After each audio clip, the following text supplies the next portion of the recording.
Hello guys, this is Sworzi. May the glory of the princessin bring light to this world. Let's continue our quests. Archon quest. Today's quest is King Deshret and the 3 Magi. This is I've run this before on my other account, but this time in this account we will rerun it again. I created another universe and founded paradise. On the different for characters. I, Fischl, and the princessin Deshret. Okay, let's start. Ask the locals for information. One local is here. I'm gonna ask this man for information.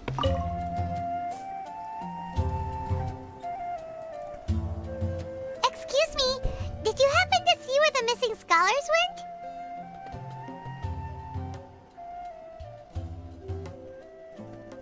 went? You mean the village keepers? Oh, let me think. When I was eating dinner the other day, I saw one of them by the side of the road, muttering away and eating mushrooms and tree roots. They shouldn't go around eating that kind of stuff. Okay. Did you notice anything else? Anything else? No, I think that's all I have to tell you. Sorry.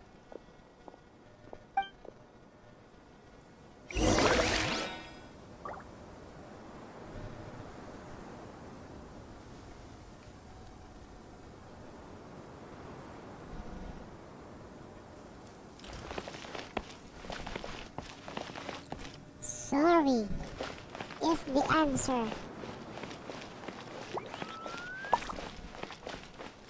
So let's proceed asking another one. Hey miss, The scholars that have gone missing. Have you seen them? Those eyes. Those fierce eyes. You look like a real fighter. Don't change the subject. Right. You were asking about the mad scholars. I think it's been a few days since I last saw them. I usually go to bed pretty early, so I'm not too familiar with what goes on at night. But honestly, I feel quite sympathetic towards them. Even though they act a little strange, they've helped me in the past. If it weren't for them, my house would have collapsed long ago. Do you also think Grandpa and the others are good people? Grandpa? Oh, hello there. It's little Isak. You mean that nice man who looks like your grandpa's long-lost twin, right? He was actually the one who protected my house. I saw it with my own eyes. He happened to be staying near my house that day and was doing something with his hands on the ground. It still feels pretty surreal now that I think back on it. Did someone teach them how to do that? Well, whatever the case, I'll always be thankful to him and whoever taught him to look out for others. I'm pretty sure that if I ever went mad, I wouldn't be able to do anything like that. Gotcha. Thank you.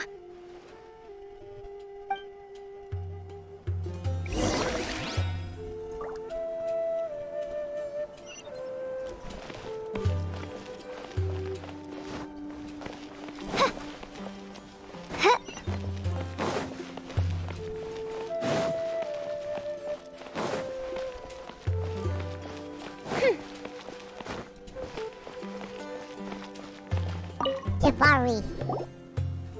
Sir, have you seen my grandpa recently? You know, the one who likes to sit and space out near the village entrance. Oh, well, if it isn't Isak. Oh, your grandpa, huh? It's been a while. The last time I saw him, he was spacing out by the road as usual. I went and asked him if he'd like any of the food I had prepared, despite my wife's protests. Like many people, she's really quite terrified of them. And speaking of my wife, she's still always complaining about how I don't make enough mora. That might explain why she's always mad at me. Oh, thank you. Thank you for taking care of him. It was nothing. You're looking for him, right? Did he go for a walk and get lost? Yeah. That's no good. Well, once you found him, come by my place again and I'll cook a little something for the both of you. I've known you since you were very young, so as far as I'm concerned, you're family. Please feel free to come by anytime. Wow, what a nice guy! Okay, thank you, sir. Huh? Something went wrong. Sino? Did something happen? Don't say anything for now. Isak, stay here. Let's head over there. Stay quiet as you move. King Deshret and the three Magi started.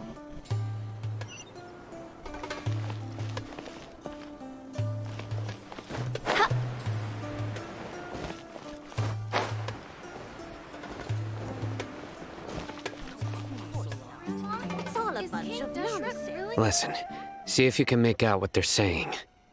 Have you heard? The mighty King Deshret, the sovereign of our faith, will soon return to this world. Yes, of course I have. King Deshret is the one and only true ruler of this land. I've never believed in any other gods. Still, you say he's coming back, but it sure doesn't feel like life's about to change around here anytime soon. What's your proof? Haven't you noticed? The village has been getting more deranged scholars than ever. Delavar was saying that many people also went insane just before the fall of King Deshret's civilization in ancient times. We don't quite know why, but it seems like there's some sort of connection between insanity and King Deshret. Isn't it a sign of King Deshret's power that all the mad scholars have disappeared? If you ask me, they must have been chosen as the final sacrifice for King Deshret's resurrection. Huh. Now that you say it, that does make some sense. Does this mean our lives are finally going to take a turn for the better? Exactly. Those city folks will get what's coming to them. Now, repeat everything you've just said from the very beginning. Huh? Who are you? Where did you come from? My patience is running thin. You heard what I asked.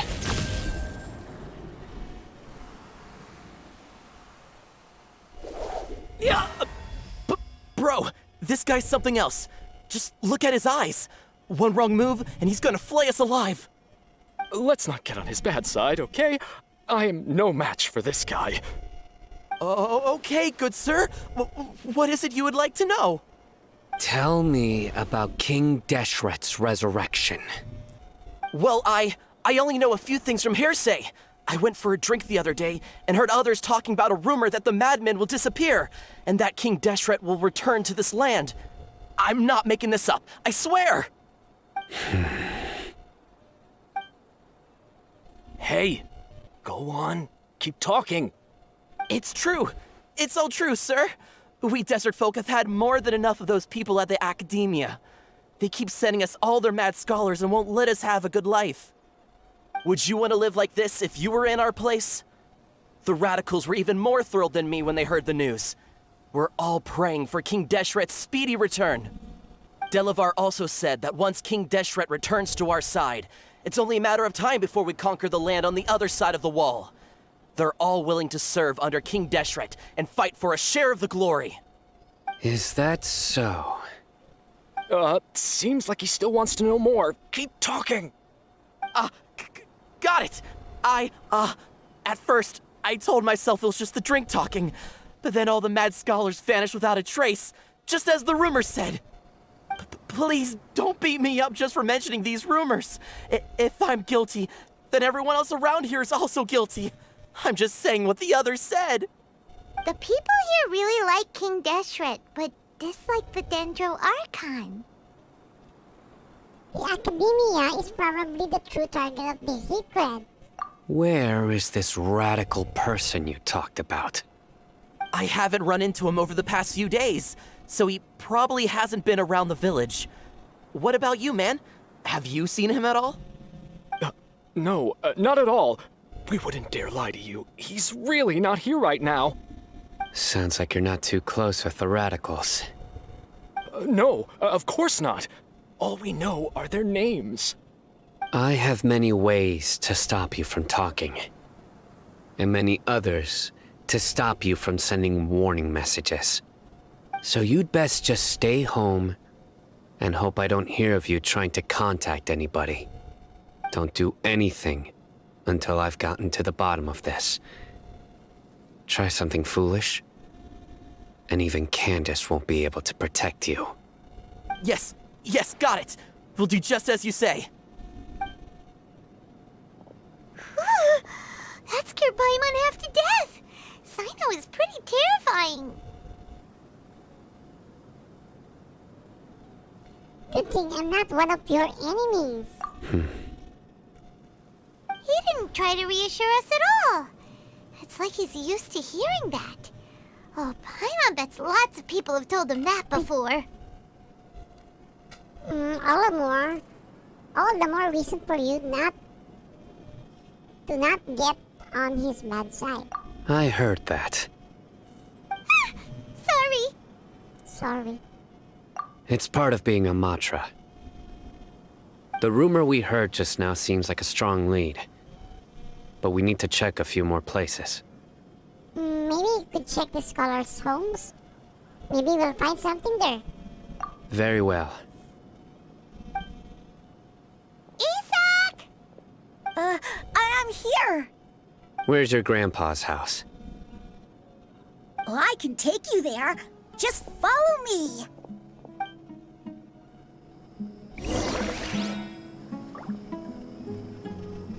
Join the Eremites and embrace a wonderful new life. Come on, Isaac.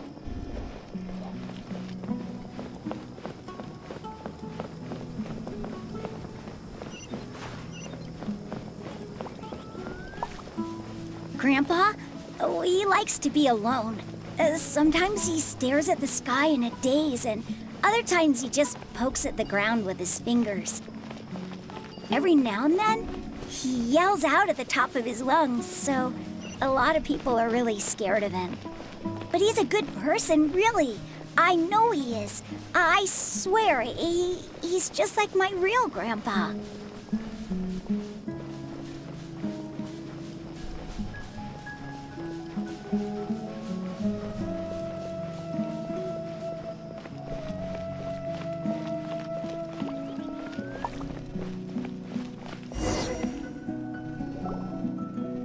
This is where Grandpa usually stays. There sure isn't much here. There isn't much here. What's that smell? China, did the cats a faint whiff of incense? No. Incense? Please don't say it's the same one as before. It's definitely that one. But are you okay? Are you getting dizzy or need to lie down?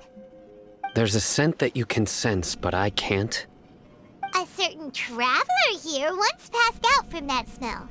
Thankfully, Tainari saved the day. And then he gave us a long lecture to explain all about how it worked. So, you know Tainari? Huh? You know him too? Are you two friends? Yes. Now that I concentrate, I can also make out the scent of incense. Wait, surely Tainari didn't lecture you too? No. No need. I can't handle this scent very well. Did you first encounter this scent at Tainari's house? No, it was in the forest. It was in the forest where a scholar was meditating. In the forest. From a scholar. Let's keep looking for more clues. It'd be more efficient if we split up.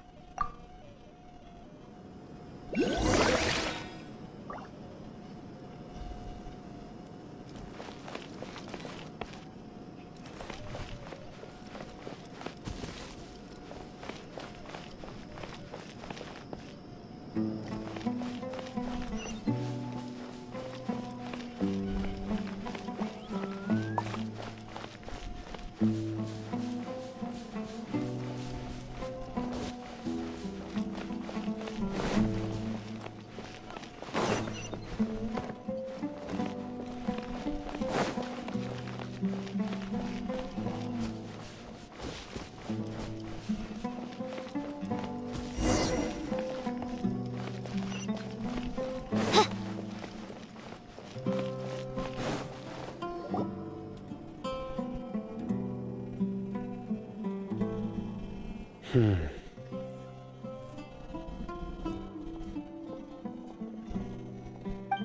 are you looking for, Sino?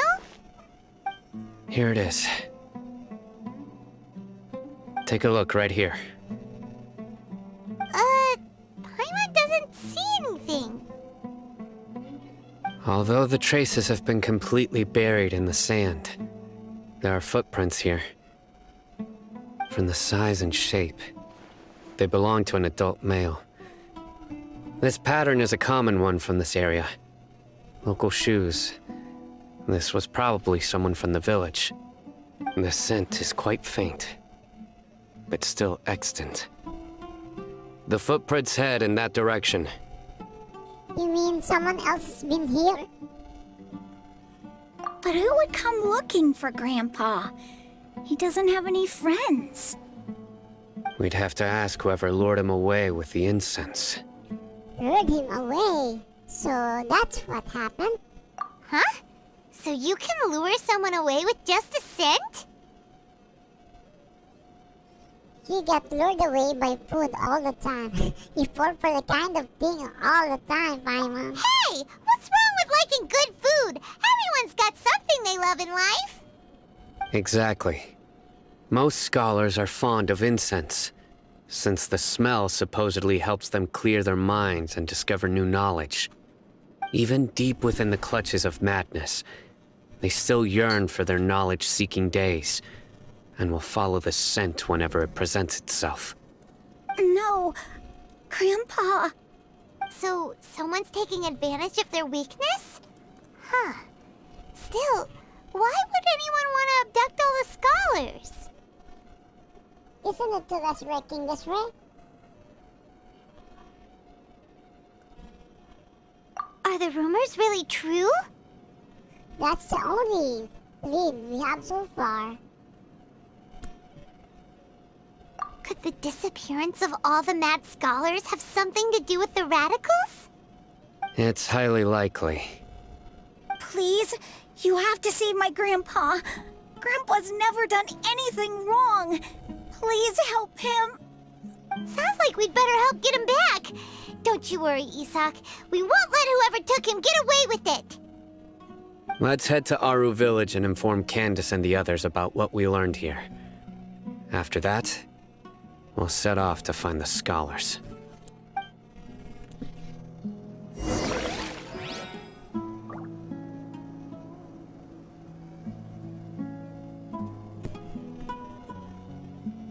Let's get back to the Aru village.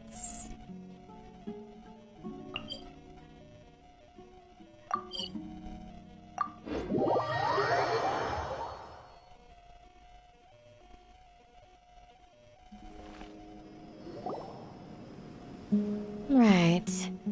The darker fabric definitely looks a lot better. That'd be my choice, too. We're back, Candace! We've got a lot to tell you. Ah, welcome back. Sounds like everyone's friends already. Oh, Dia's here too! You bet. So, everything goes smoothly? Reasonably. Alhaitham didn't go with you? We haven't seen him at all. Huh. I saw him around the village entrance earlier and figured he was investigating with you. I guess he must have gone off on his own. Did you find out anything useful?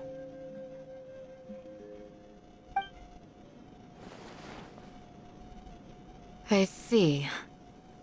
So someone used a kind of incense to lead the exiled scholars away from the village.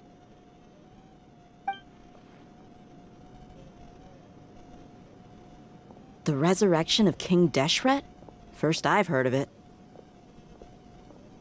Far as I know, the kind of incense you just mentioned is only popular beyond the wall. Scholars are fond of it, but as you can see, there aren't many scholars still studying around these parts. No seller would be able to make a profit here. Not to mention, making incense is a labor-intensive process. You won't see anybody in the desert with the patience to make or sell something that requires that kind of effort. It seems someone from beyond the wall must have been supporting this. Makes sense. So what should we do then? Do we go back to the academia and search for leads there? If it was any other day, that would be your next logical step. But today, you've got me on your team, so you get an extra tip. Didn't you say that the villager got his news from the tavern? Well, I also like to drink at the tavern, so I know a thing or two about these radicals he mentioned. If Paimon remembers correctly, the leader of the radicals is some guy called Delavar. Ah, yeah. Delavar, the scar-riddled bandit, Engur, the wide-eyed butcher, and Jabari, the duck-tailed bearded crook. The whole lot of them are known around these parts.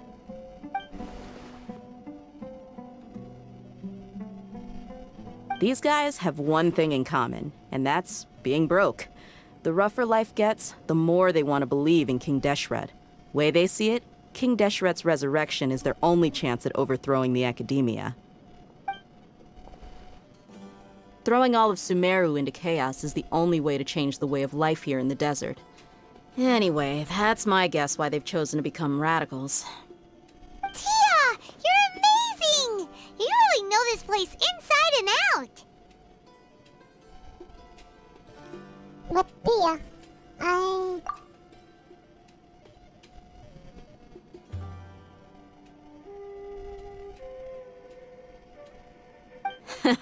No merc can afford to slack off on gathering intelligence. Every mora I've spent in the tavern has been a valuable investment.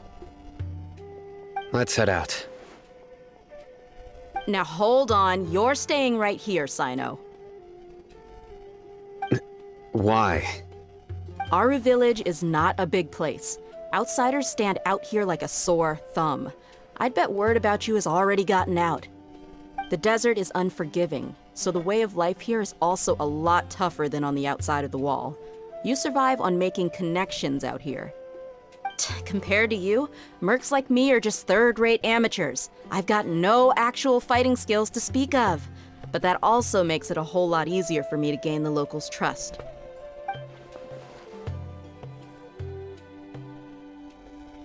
I need to go around and ask some questions, but it'll be difficult if you're with me. Fine. Good, then we've got a plan.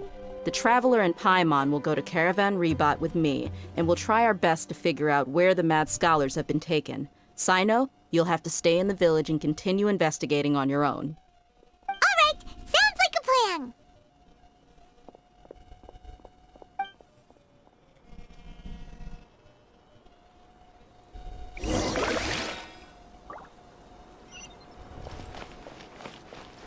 We will go to Caravan Reba.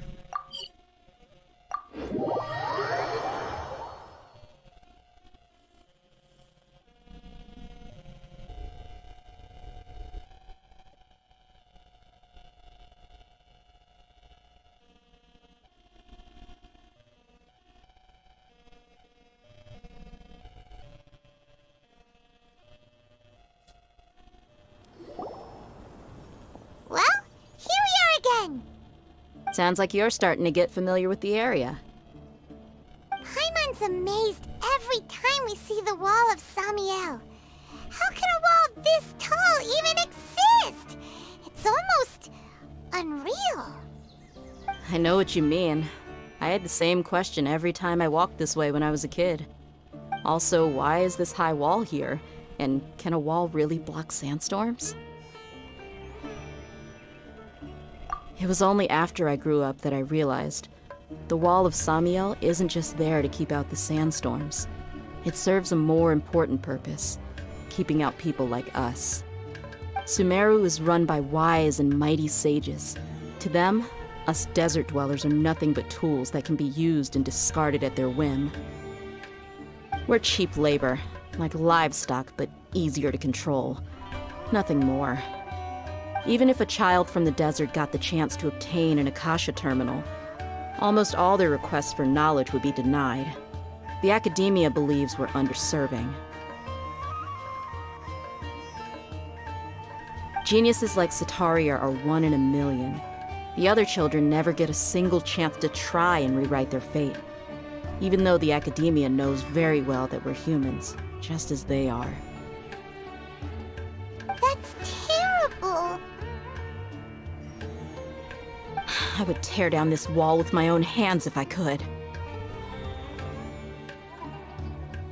I understand how she feels, but I hope she doesn't do anything drastic here.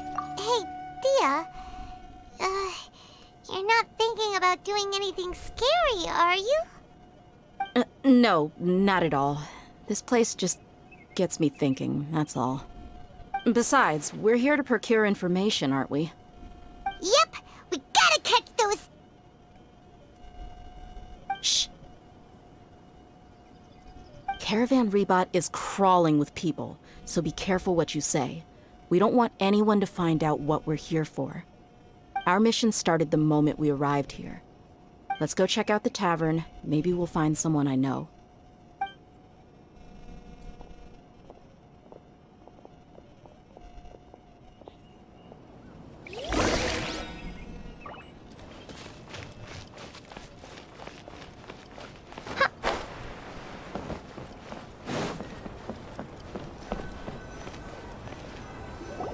Just our luck. None of them are here today. You mean, you don't see anyone you know? Dia, is that you? What a coincidence. You here for a drink too? Zaki. Finally, a friendly face. Oh, and who do you have with you here? Guests from another land? Hello, nice to meet you. Hello. I'm Zaki. Dia's, how would you put it? Drinking buddy? We've had drinks together a few times. You could say we go back a ways. Anyway, as far as my friends here, they aren't too shabby, are they? You rarely see any Outlanders so friendly and respectful nowadays. Absolutely. Much better than those people on the other side of the wall. So, Dia, are you looking for someone? Yeah. Have you seen Edgar, Delavar, or Jabari recently? Of course I have. Matter of fact, we were all here drinking together just a few days ago. I've got a spice trading deal from another nation. I thought maybe Delavar and his friends might be interested. Know where I could find him? Ah, how thoughtful of you. Then I assume you also know that Delavar's been having a hard time making ends meet these days, so you came here to help him out? Hey, keep it down. Let's just say I prefer to keep this deal a secret. Y'all at Caravan Rebot are like family. If there's more to be made, why not do it together? Besides, Delavar and his friends have muscle. They'd be a good fit for escorting the goods. Yes, how considerate of you. Delavar's my friend too, so of course I can take you to him. Come with me. Come with me? Okay, I come with you.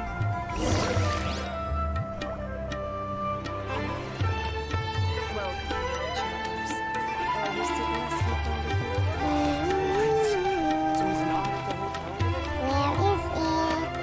Outside.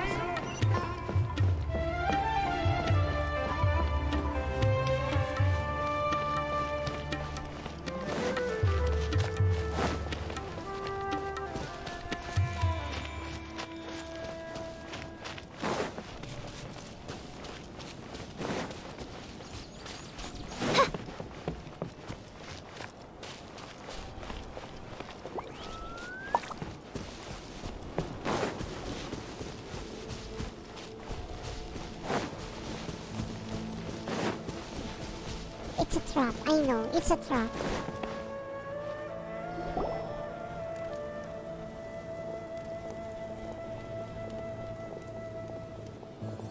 Are we there yet? Yep, this is the place. This place is practically deserted. What are they doing in a place like this?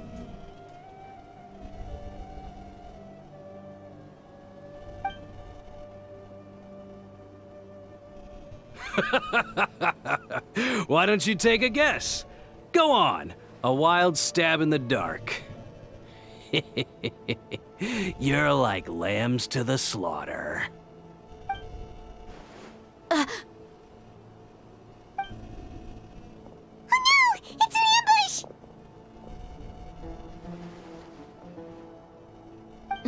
What's this all about, Zaki? Come on, Dia. You really think we didn't hear about what you said back in Aru village? The boys have kept a close eye on you from the moment you set foot there. Not only do I know that you're looking for Delavar, I also know that you've teamed up with people from the Academia to look for the missing scholars. So, you've been watching us from the very beginning? Uh-oh. Paimon knew leaving Sino behind was a mistake! And you left the strongest one in the village, didn't you? Who do you think you are? You really thought we'd fall for your little business deal nonsense? So you and Delavar have been partners all along. Dia, I guess it's only natural for a traveling mercenary like you to be out of the loop. Those of us who hang around the tavern have stronger bonds than you think. But you got one thing right. We're all looking forward to an uprising in Sumeru. There's nothing more we'd like to see than the desert folk overthrowing the Academia. If that's the case, then I'm sure Delavar wouldn't miss a second of it. I'll be honest with you, if it weren't for what you said in the village, your little monologue about the Wall of Samiel would have convinced me that you're one of us. Delavar. And Engar, you're here too, huh? Long time no see, Miss Mercenary. You should have known the traitors are what us followers of King Deshret despise the most. Dia, I thought that you, a fellow desert dweller, would understand why King Deshret is greater than the Dendro Archon. Little did I know, you don't deserve to join us. Yeah, gee, what a missed opportunity. Adopting radical views and kidnapping innocent scholars, all because of some baseless rumors. Anything else I'm missing out on? See? There you have it. Mercenaries are just a bunch of faithless scum with only one thing on their minds. Mora. Pathetic. You're all like a pack of street rats. You're not wrong. Mercenaries are driven by Mora, and my faith lies with whoever's paying me. As long as there's a profit to be made, anyone can become my friend. Enough talking! Get him!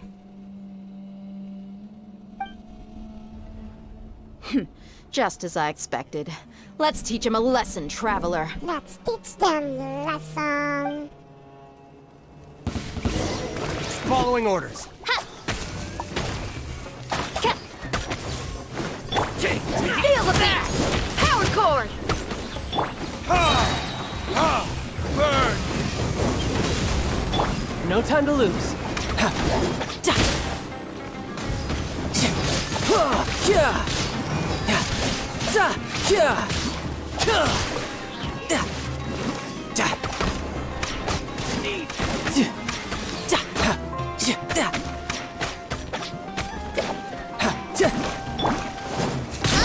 As you wish, mein Fräulein. Feel the beat! Feel the beat. Impossible! How could you? So, what do you think about your meticulous network now, Zaki? How did you say it? It's only natural for a traveling mercenary like me to be out of the loop. I'm guessing your informant told you that I'm just an incompetent merc with no real fighting skills, correct? I mean, that is what I said after all. And of course you would believe everything he reported. The only thing you know about me is that I'm a mercenary, but you've never seen me in action. Even though you heard we went to handle monsters together, you believed that Candace was the only one doing all the real fighting. That so-called Flame Mane is just a fraud. She admitted it herself. She just uses her connections to gain the trust of others. That's what you thought, right? Ugh. You lied in the village because you figured that we'd have people watching you. And you were stupid enough to fall for it. I figured as much the first time we drank together. You all thought you were so smart. Pathetic. Okay, that should be all of them. Whoa! So you've been planning this since we were in Aru village? No task can be done without preparation. I just happened to notice a couple suspicious-looking people while you were out investigating. catching them right away, you let them report back. Those two who were snooping around were just a couple small fries. If we want to get the real catch, we have to be patient and give it some time. So those names you mentioned? Oh, you mean the funny names she mentioned back in Uncle Ampu's house? The wide-eyed butcher, scar-riddled bandit, Paimon can't remember them all. That's just a bunch of drunk talk. Edgar and Delavar like to talk themselves up when they're drinking. Edgar, the wide-eyed butcher, and Delavar, the scar-riddled bandit, are the nicknames they came up with for themselves. Alcohol has a way of making people share what they really think, so Edgar and Delavar are always rambling in the tavern about how King Deshret is a superior deity. What about Zaki? He's just a numbskull who fell right into our trap. Zaki was probably the best hidden of them all. My initial plan was to find Delavar first, and then try to track him down. So who's the duck-tailed bearded crook? That's what you wanted to ask when we were at Uncle Anpu's house, right? Jabari is one of the villagers you talked to. You know, the one who wanted to treat Isak and his grandpa to some food. Wait, so he's a radical too? No, he isn't. I just needed to tack on a random villager name to make the eavesdropper think that I was making some wild guesses based on my impressions. Wow, what a genius idea! Well, that's an expert mercenary for ya. Ah, you're too kind. It was straight from the usual playbook, if I'm honest. So, that thing you were saying before, is it really true? About what? About how mercenaries only care about Mora, and that anyone's a friend as long as there's a profit. Does that bother you? I don't think you're the kind of person. What makes you so sure? Because even without an employer, you're still helping us out. Dia, do you dislike the Dendro Archon like the other desert folk? You two are pretty sharp. No, I don't have anything against the Dendro Archon. I've heard a lot of nice things about the Lesser Lord from Dunyarzad. I can understand her devotion and gratitude. Dunyarzad's just an ordinary person. There's no way a god would be so involved in the lives of everyday people, unless they were truly compassionate. I've begun to realize that the sages are behind everything that's happened recently. The radicals' blind belief in King Deshret, making the Dendro Archon out to be an enemy. It's all the academia's trickery. But I see through it all. And unlike them, I can never be hostile towards anyone who's never done anything wrong. Dia. Anyway, looks like we're done with business here. Traveler, lend me a hand. Let's tie him up and bring him to the village.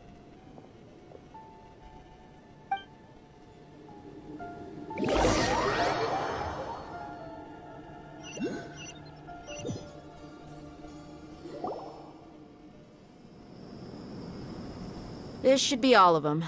I'll let you take it from here. All right. I'll be in touch. Until then, please stand by. Candace, do you need any help? Candace will be okay on her own. I trust her, so you can too. She's been guarding Aru village for quite some time now. If anyone is qualified to question the offenders, it's her. While I'm questioning them, why don't you pass some time by exploring the area? I'll meet you back here tomorrow morning, Traveler. Sounds good. As for these idiots, let's just hope they live to see another day.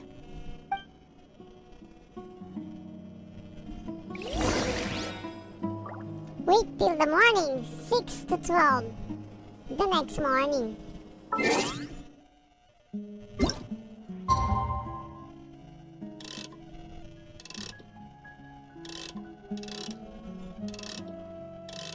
I think this is okay.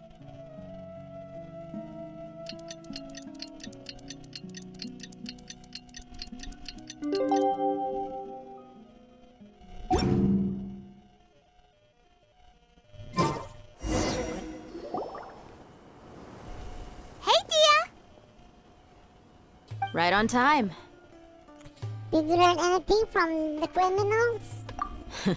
We'll know any moment now. Paimon's been wondering. You seem to know Candace pretty well. Have you been friends for a long time? We've known each other for some time now. She's a pretty interesting person.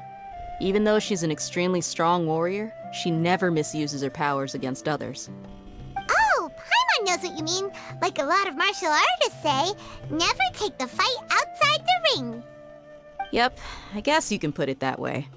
It takes strong convictions to be as dedicated as she is, and shoulder that kind of responsibility. Us mercs, on the other hand, we pretty much live from one day to the next. Well, Paimon thinks you're great too. Really? Thanks for that. Oh, Sino's here, and he's pretty early too. Yes. I was here yesterday to help out a little. To help out? By doing what?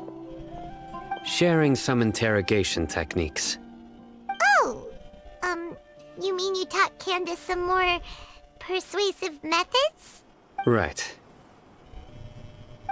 Come on in, everyone. Come on, let's go inside.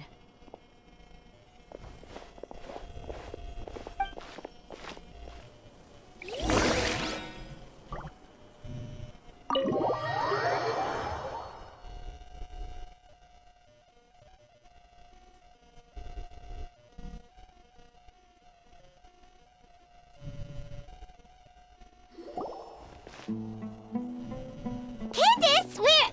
Whoa, you look furious. Do I? Huh. What gave it away? Oh, there's no mask that can hide true bloodlust. Cover up your eyes, and it'll still show itself at the corners of your mouth. Perhaps I need to work on my composure. Still, it's perfectly understandable why I'm angry. I'm sure everyone present would agree. Yes, ma'am. Please, don't beat us anymore. We're gonna die. Well, looks like Sino taught her well.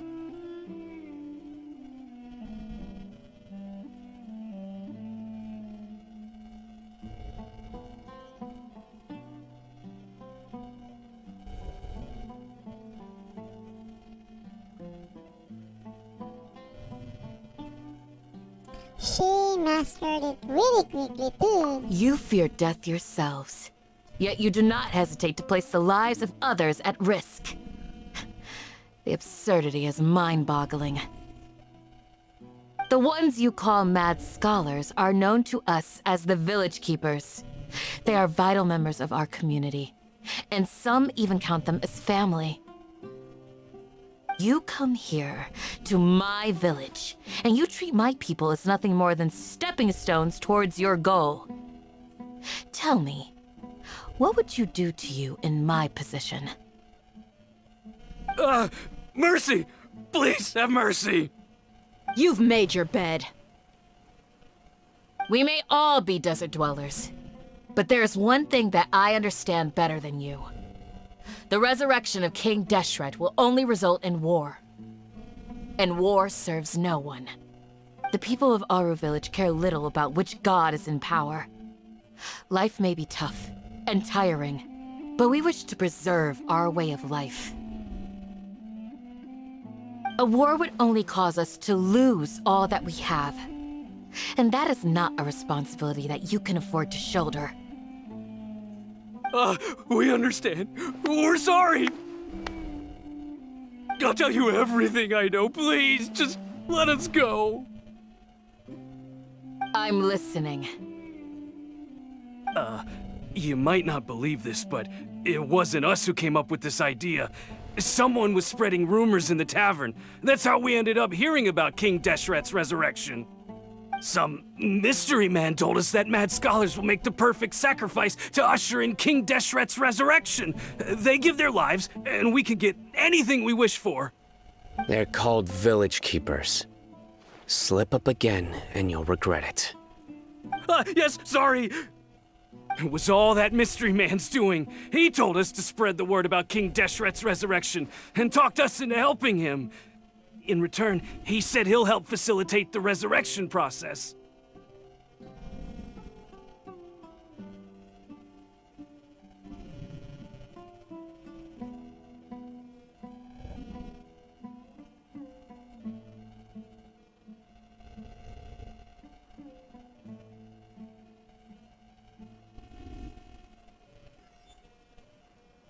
Where are the village keepers now? I'm not sure.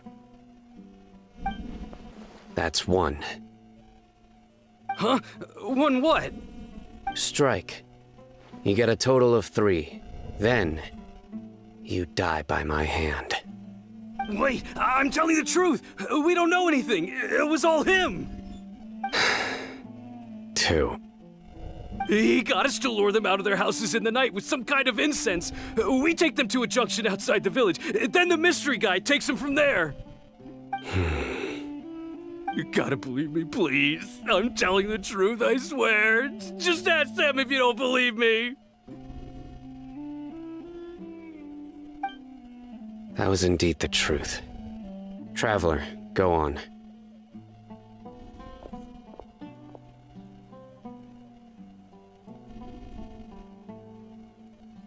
Do you have any idea who that mysterious person might be? You have to believe me. If I knew that, I would have told you his name right away. I'm not risking another beating to keep his secrets. No way. That guy, he wears a cloak, and he's always careful to cover his face. He calls himself King Deshret's envoy. I believe I may know what's going on.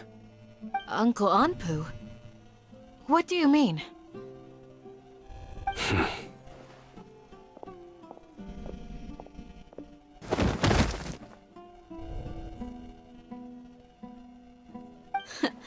Smooth. Okay, speak. If my suspicions are correct, this mystery man they speak of could be from the Academia. Some time ago, people from the Academia attempted to take the village keepers away. I refused, insisting that they are part of our community. It strikes me now that this secretive character shares the same goal they had. Which means it's highly likely that the Academia was purposely spreading a false rumor to trick the radicals into delivering the village keepers right into their hands. They were the ones who brought them here to begin with. Now they're trying to take them back? We aren't gonna let that happen. Not the Academia again. Universities that are also mentioned. Just as I thought. But what could they want with the village keepers? People are nothing but tools in the eyes of the Academia. A change in their plans likely means they found another way to exploit the scholars. Regardless, our top priority now is locating the village keepers. You're right. Isak is still waiting for news on his grandpa. Time to go. Let's leave the village and try to track them down. Yes. Pack up and get ready to leave. You got it. Candace, I'll let you deal with the radicals. Leave everything outside the village to us. All right. Let's meet back here once everyone's ready.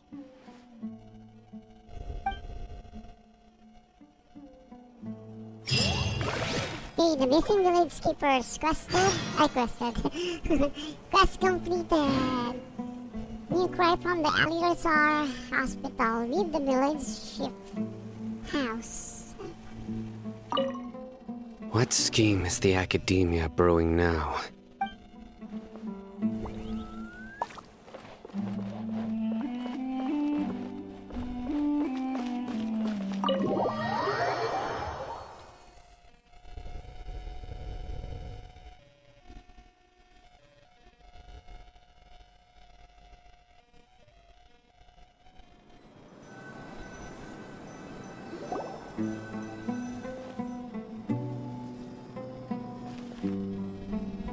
Let's get some food in us and then we'll... Woo!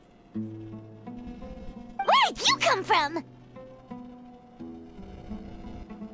Well, as you can see, I am merely sitting here and reviewing what we have deduced thus far. You were gone for ages, and now you're suddenly sitting here musing to yourself? Where have you been anyway?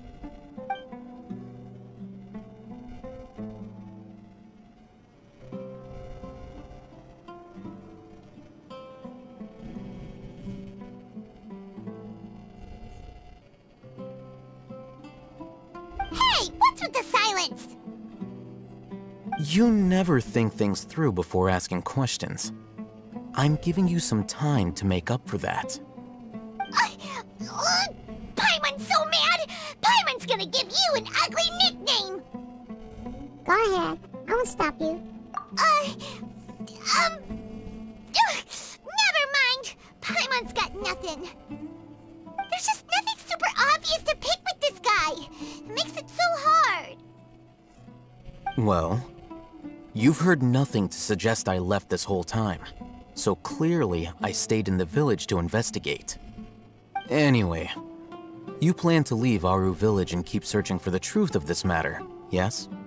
Yep.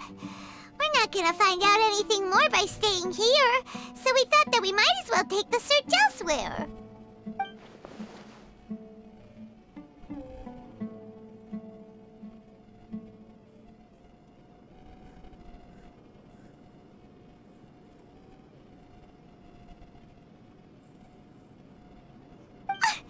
Enough with the silent treatment! Maybe he's giving us time to think. No. I'm just surprised that you decided to team up with him. Al-Haytham, you haven't helped us out at all ever since we arrived at Aru village. Bold of you to question our choices. That's true. Yeah, you're all talk! While you were investigating, I had my own work to do, which I've now finished. Really? Paimon doesn't believe you. To be honest, we aren't really a team, so I have no obligation to inform you of my whereabouts. Not to mention that going separate ways allowed me to find some important information that you all had missed. Huh? Right here in the village? Correct. What did you learn? I'm going to take you to someone. But before that, you need to understand where she's coming from. What does that mean? How do you think the residents of Aru village feel about what we're doing? In other words, do you truly believe every single word the villagers tell us? You mean some of them lied to us?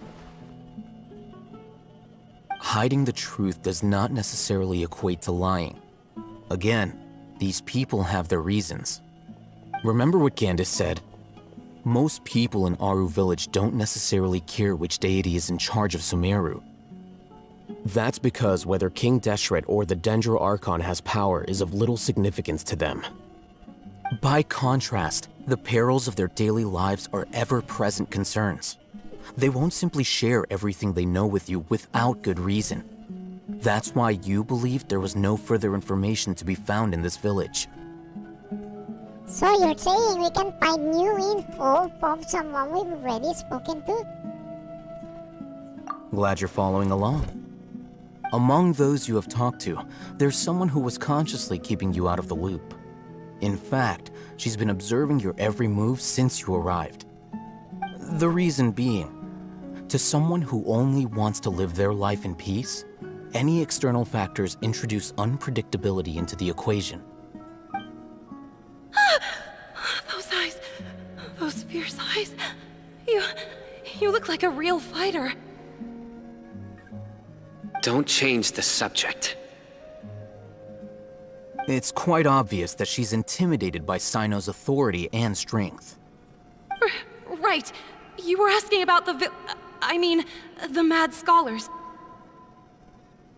She corrected herself mid-sentence because she's aware that there are King Deshret fanatics in the village. If she sounds too friendly towards the village keepers, she could easily make herself the Radicals' next target. I think it's been a few days since I last saw them. I usually go to bed pretty early, so I'm not too familiar with what goes on at night. Remember? She made a point of denying her involvement in anything that occurs at night. But honestly, I feel quite sympathetic towards them. Even though they act a little strange, they've helped me in the past. If it weren't for them, my house would have collapsed long ago. After speaking to the village chief, it became clear that the village keepers had protected Aru village at night. In other words, the young miss was very much awake during that time. Then why would she lie? By getting involved with an outsider, she risks drawing unwanted attention to herself. As for why she might be so wary about all this, maybe you should ask her. I'll pass on this one. You said that she is afraid of me. If so, it's best if I stay out of this. We're on it! Okay, let's go. Find her.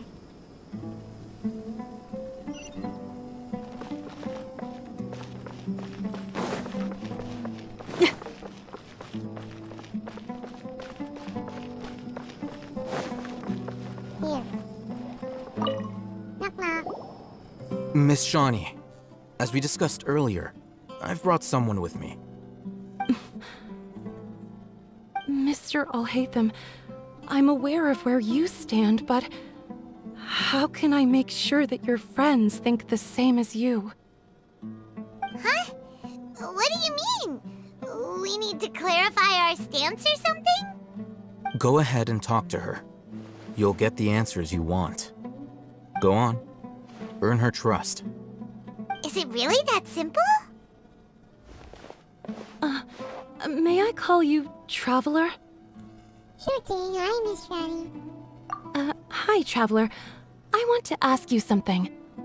Do you think the resurrection of King Deshret can truly change Sumeru for the better? No. No. Why's that? Because it will always result in conflict. That's very similar to what Miss Candace says. I know you two are friends. That's why I'm willing to talk to you, even though I do have some reservations. Before, I wouldn't even have the courage to ask something like this. Traveler, do you believe our lives will get better? I can't promise anything, but I'll do the best I can. I'll do the best I can. We came here from another nation, so it isn't wrong of you to be weary. And we aren't really residents of any one nation. But even so, we've met lots of people from different places, and we've always fought for what we believed in. We have friends in Sumeru, and we want to help them. That's why we decided to stay here for a while.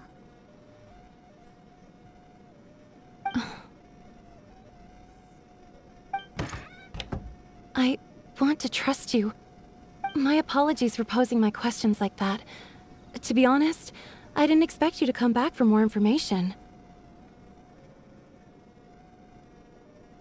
Alhaitham told us you have your reasons. It's okay. We understand. The fact is that only one side of my family is desert folk. I don't really fit in anywhere in Sumeru. Some believe in the Dendro Archon, while others believe in King Deshret. I don't belong to either side, and neither side would want me. Speaking of which, the Radicals mentioned that they despise traitors.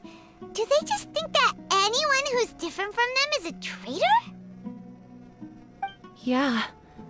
Some people can be so narrow-minded when it comes to bloodline and beliefs. It makes no difference what I say or how I behave. I'll always be suspected of having ulterior motives.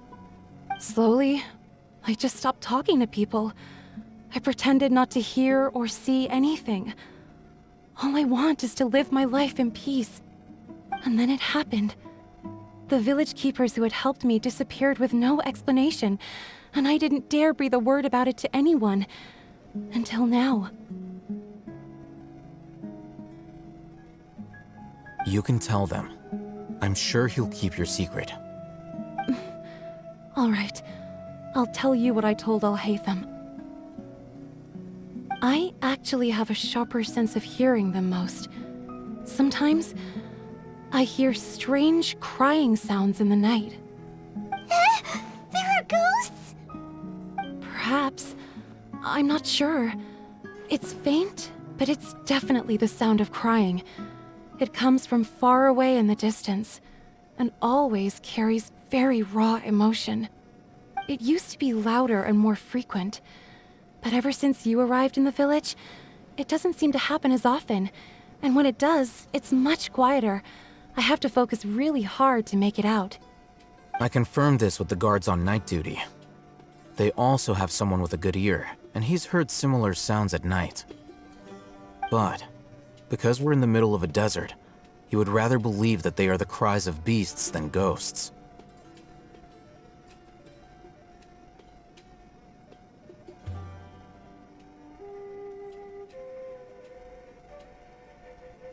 Can you make out where the sound are coming from? There's really nothing around these parts, except for an old hospital not far from the village. I think they used to use it for treating Elazar, but it's been abandoned for years. We need to check out that hospital. Yeah! Let's go!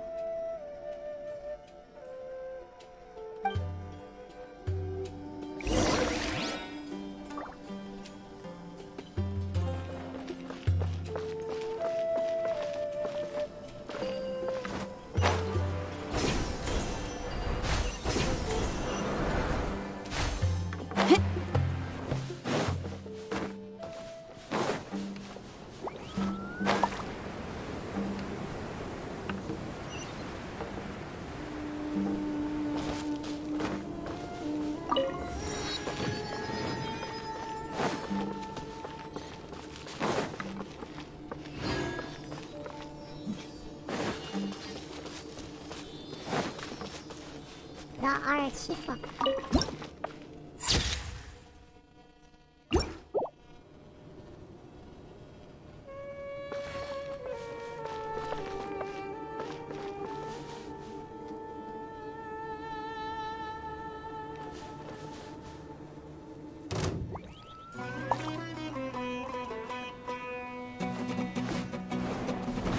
Power cord!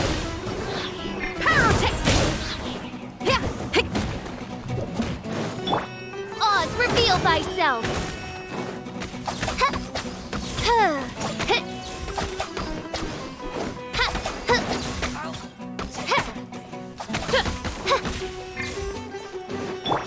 Power cord!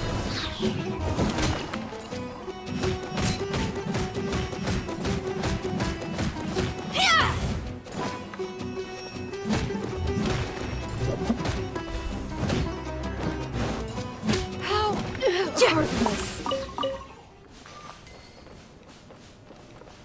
Okay.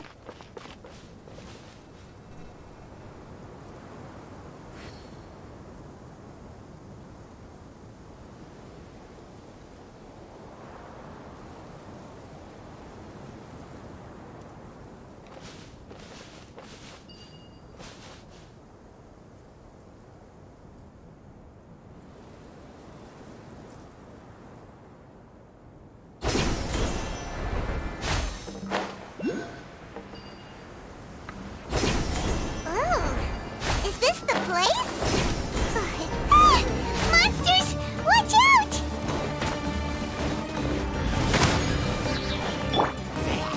By royal decree!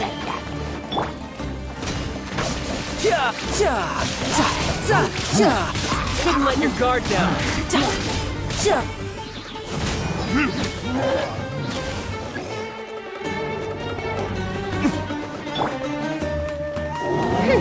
Shadow Raven! Black Knight Fall! Power cord!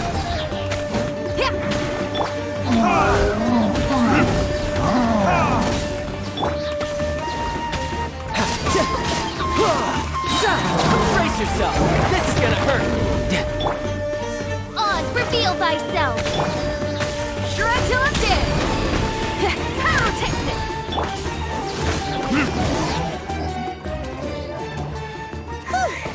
They were easier to deal with than Paimon had expected. What were you even expecting? Super strong bandits? Or monsters taller than buildings dropping out of the sky? Or, something like that. He looks super serious. We gotta stay on our A game too. This is the one.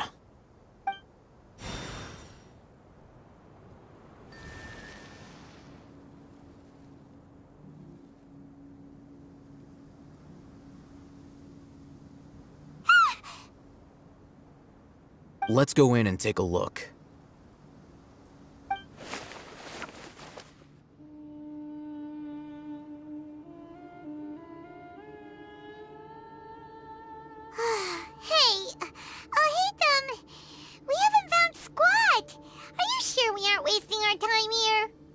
Patience. Shawnee says she only hears the crying at night. We have time to burn. Until then, I'm taking a break. And just like that, he sits down. Wait, he even brought a book to read? What are you reading? Let Paimon see! Okay, sure.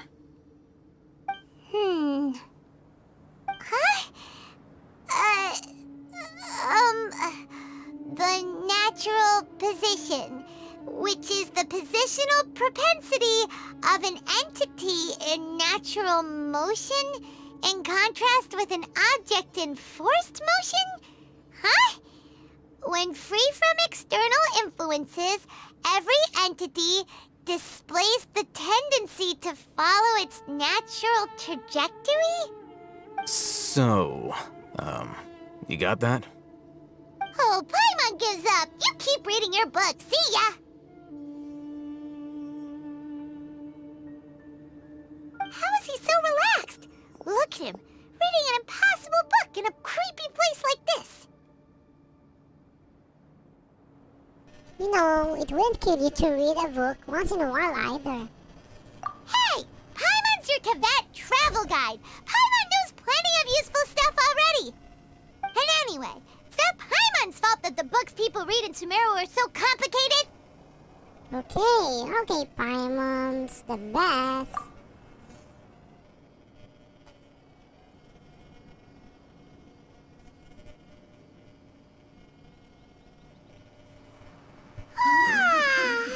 Paimon's getting so sleepy.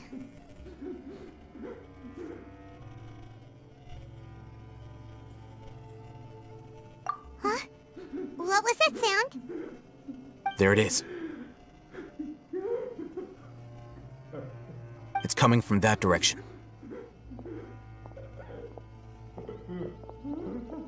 Is the sound coming from here? Huh. Paimon's not seeing anything.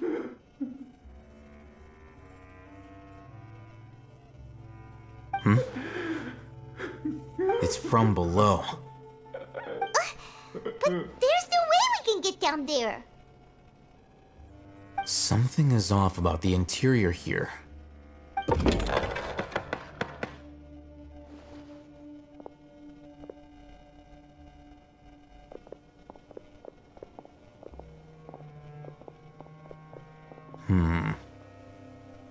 As I thought, there's a hidden structure. Wow. It's like they tucked another hospital into this one. Oh, it looks like there are other mechanisms around here. Let's keep exploring.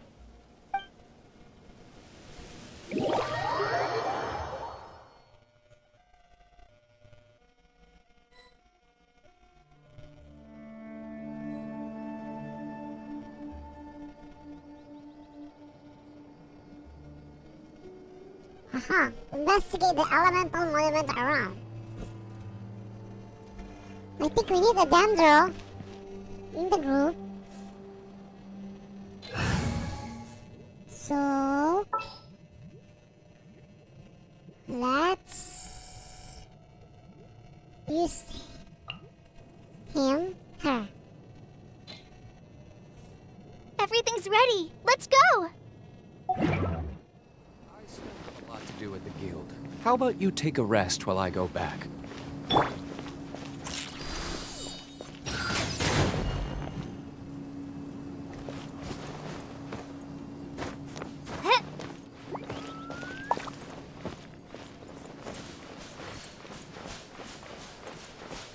Aha, there it is.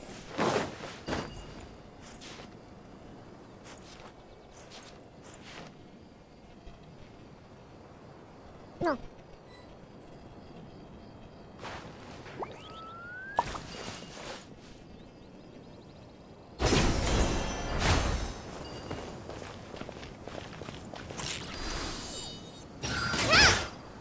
No, not that.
Elemental monument, ha. 1 out of 3.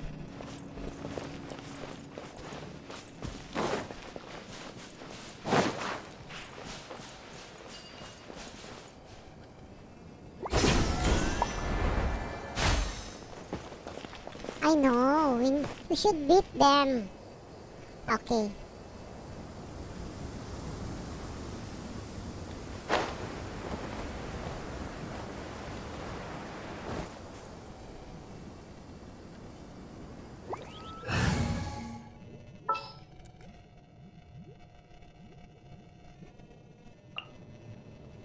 Behold, the Prinzessin der Verurteilung.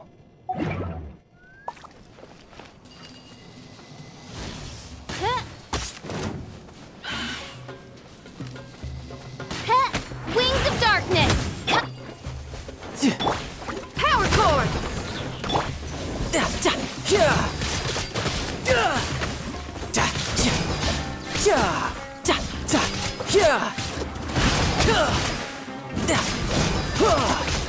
Who's next? No time to lose.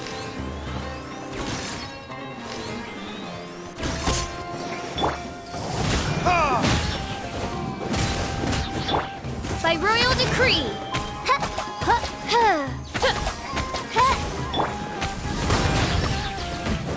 Feel the beat. Time to rock.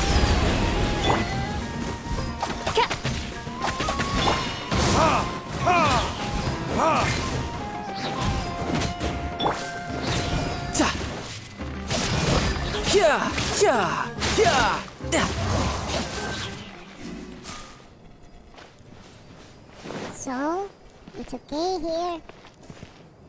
Let's check, switch again for the dendro. Switch. I'll ensure your safety.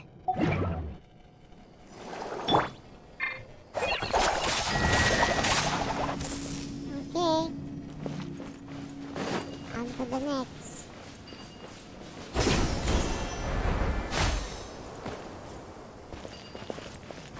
What?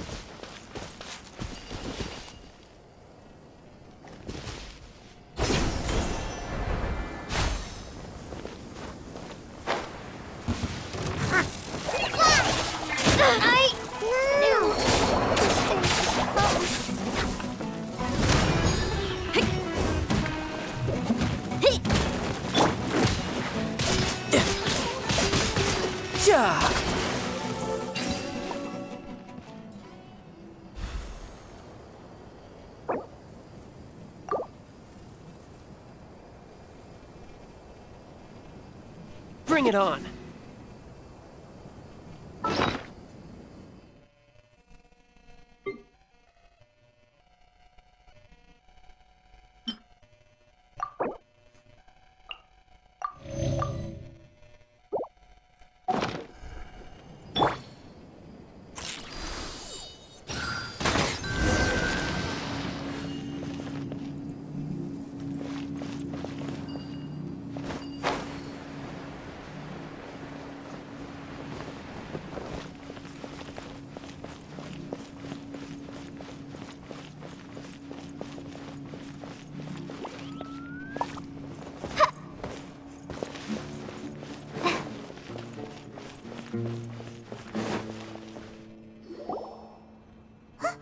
Look!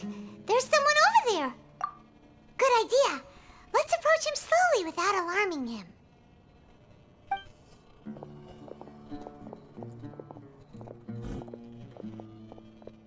Wait.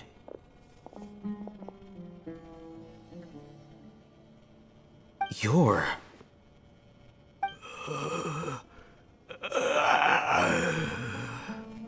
He can't speak, and his eyes are unfocused.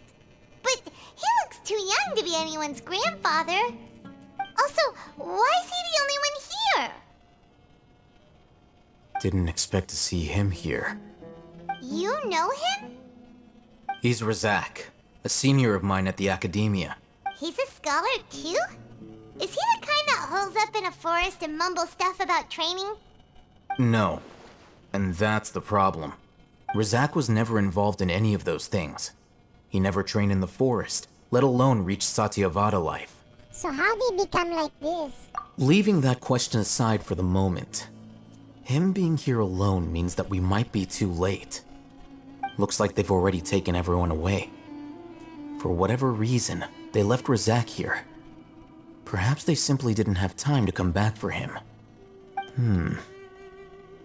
There are drag marks on the ground. They're clearer by the doorway. Someone was forcefully drawing a cart that was loaded with something heavy. Loaded with people? That is one possibility. It looks like they were in a hurry, as if they were afraid of being caught. In their haste, they failed to notice Razak hiding in a corner.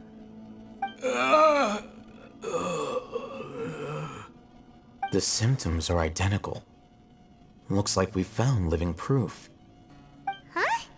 Why do you say that? Allow me to jog your memory. Recall your time at Port Ormos. Don't you think his symptoms look familiar?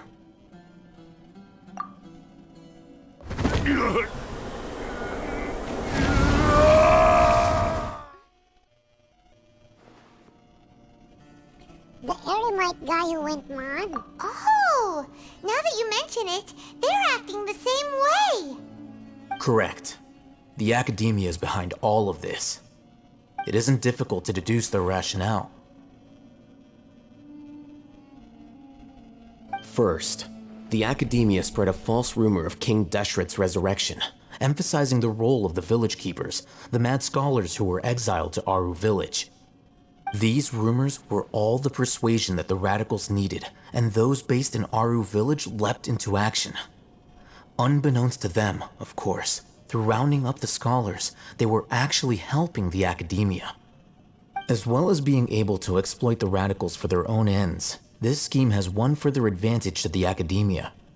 All the risks and responsibilities are offloaded onto King Deshret's followers. Life for the desert dwellers has been brutal ever since King Deshret's death all those years ago. Beneath the surface, feelings of desperation are widespread. Many would give everything they have for the prospect of something better. Anyone looking to exploit that for their own ends simply needs to make a few empty promises. Even if complications arise, people will see that those involved are all followers of King Deshret and look for no further explanation than differences of belief. A deep-seated mistrust of the desert and everyone in it by the rest of Sumeru will make sure of that. The notion of an academia plot wouldn't even cross their minds. It may seem like a simple strategy, but it is able to work wonders under Sumeru's current circumstances. Oh, that makes a lot of sense. It's in line with the village chief's theory, too. But there's still one very important question. Wasn't it the academia that brought the scholars to Aru village in the first place? Why does it want them back now? Throughout this process, one thing has changed: the scholars' identity. First, they were scholars. Then, they became lunatics. After that, they were exiles. And finally, they become missing persons. I see. An exile is still patently a living, breathing human being. But when someone becomes a missing person, that is brought into question. If you can't find someone, you have no way of knowing what exactly happened to them. That makes missing people an ideal resource. Resource? For what exactly? One possibility is that the information in their brains could be extracted into knowledge capsules. Extracted? You mean canned knowledge comes from people's brains? With the technology of the Sumeru Academia, it's entirely possible. Perhaps the process caused them great suffering, which is why they cry out in the dead of night when no one is watching them. So, the human brain... Nope, nah, Paimon doesn't want to think about this. How did you learn of this technology? I'm the Academia scribe, after all. I'm familiar with their projects. Anyway, judging by Razak's state, the contents of a divine knowledge capsule were extracted from his mind, but something went wrong in the process. Or perhaps his curiosity got the better of him, and he used such a capsule for himself. Paimon's a little confused. Can they just use anyone's brain?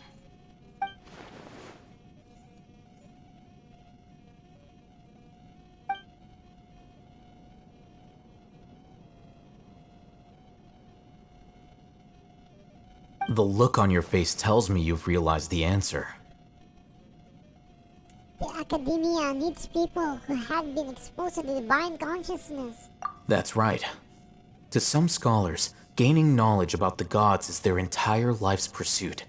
Extracting canned knowledge is just one of the extreme measures they turn to.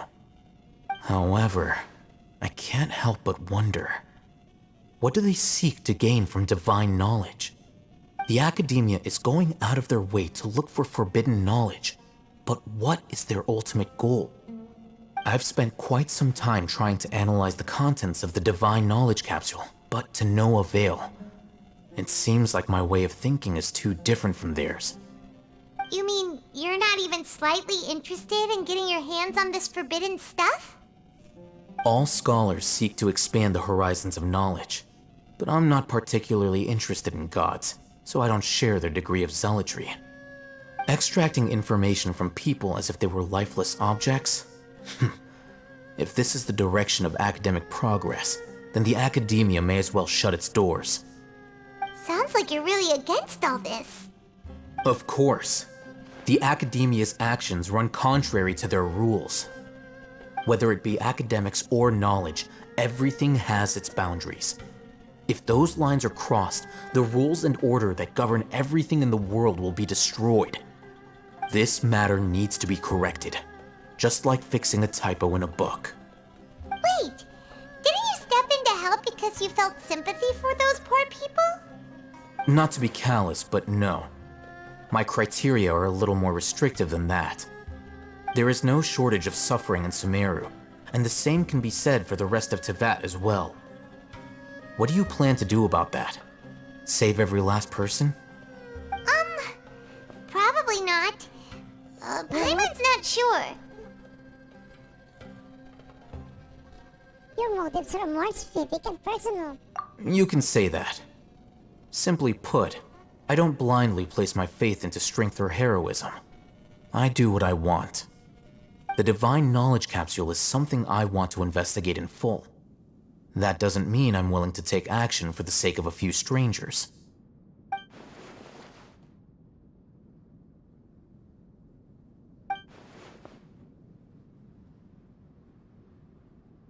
Paimon's been wanting to say this for a while. There are a lot of bad guys in the academia, but you're not one of them. You're their weirdo. You're probably right.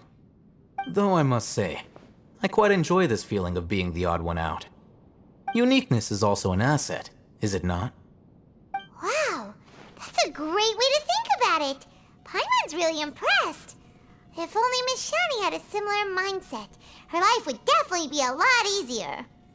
I'm just a more likable person than her in general. There's nothing more to it than that. Also, what do we do to...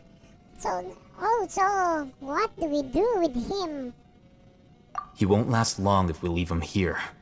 Let's take him with us. We'll work out our next step after we return to Aru Village.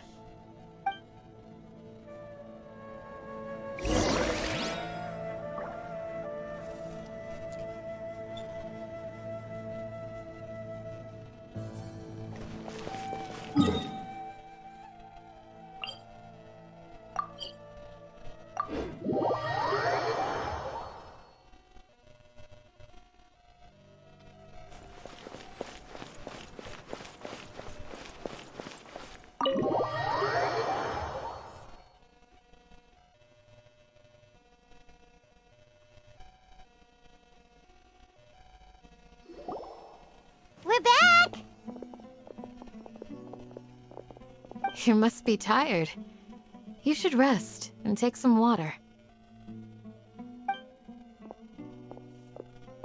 What's the situation? Who's this? Unfortunately, somebody who's too young to take on the role of Isak's grandfather. Nevertheless, he's one of the people we're trying to find.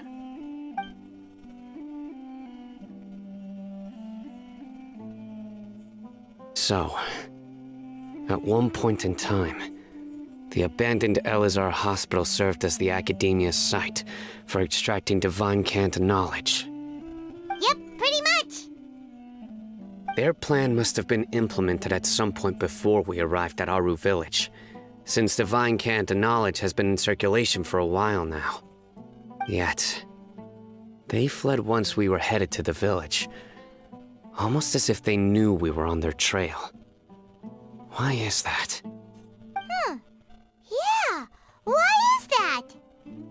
We may have a mole in our midst. One of us could be secretly revealing our whereabouts to the Academia. Huh? Are our friendships that shallow?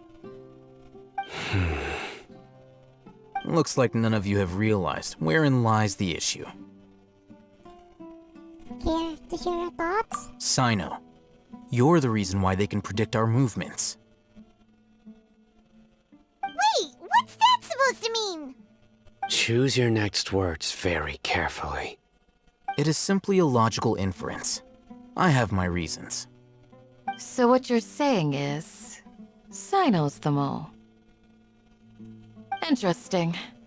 And here I thought you were the most suspicious one, Alhaitham, since you were always acting alone. I know. You have a point. But I realized something as we were returning from the hospital. Sino isn't like any of us. What are you trying to say? Do you still remember who you are, General Mahamatra? As a Matra, you are no doubt privy to certain kinds of information. Before you can take action against someone, you are required to have all the facts available, including the less than savory details. Simply put, the Academia has traditionally allowed you access to a wealth of sensitive information. Knowing their modus operandi, wouldn't you expect them to take precautions against you? If you want to raise a vicious wolf, you need to make sure that you can avoid its bite. The Academia is monitoring me? It's not that simple. The Academia has eyes all over Sumeru, but they have a special protocol for dealing with you. Every so often comes a Nyagarbaha Day. On this day, the Academia enters new information into the Akasha through knowledge capsules. I remember seeing a thick notebook next to the control panel once. Its contents were all about the General Mahamatra, his activities throughout the day, preferred methods of enacting judgment, everything. You're saying that the Academia entered my information into the Akasha too? But what's the point in doing that? My actions aren't important enough to be added into the Akasha. The Akasha is capable of computation. The Akasha's algorithms are entirely capable of predicting your movements using the data entered. When you would depart, the route you would follow, your destination. It knew all of this. It predicted my every move. The Academia has been watching you longer than you think. However, the fact that you resigned is proof that their suspicions were well-founded. So that's how it is. Sino adheres to his principles so strongly that he's actually a thorn in their side. Tenacity of will and steadfast faith are worthless to the Academia. They need scholars who are easily pliable and mindlessly go after anything they can profit from. Sino, don't take it to heart. This just proves how much of a trustworthy ally you are.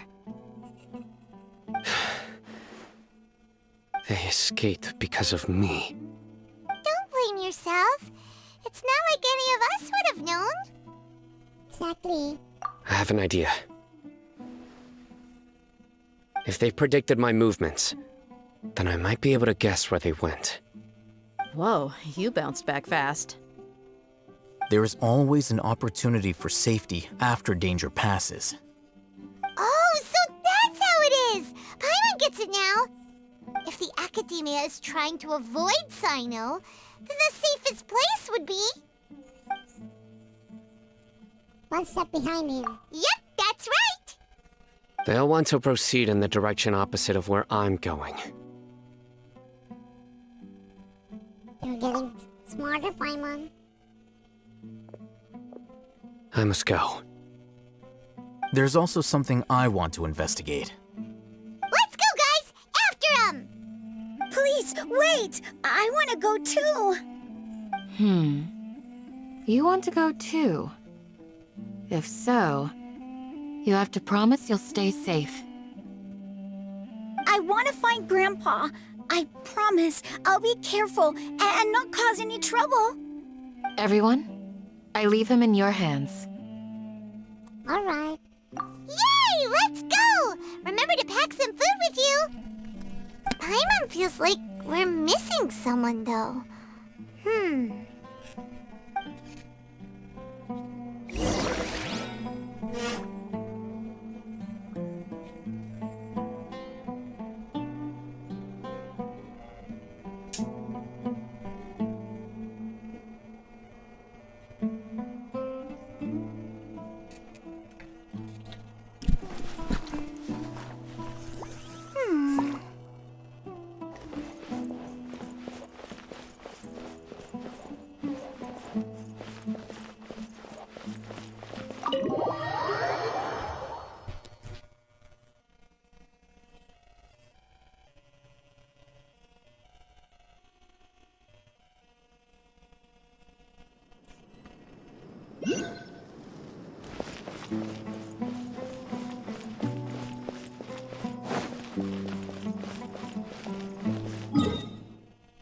Sino is there.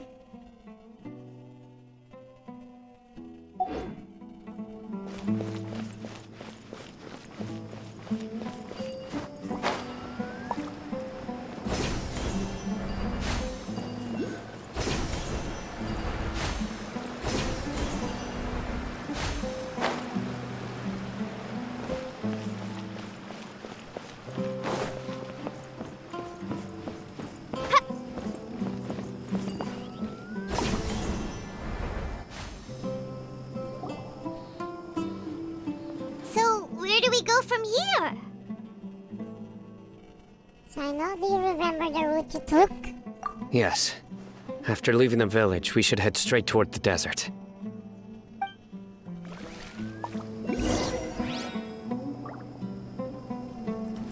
I know the desert like the back of my hand.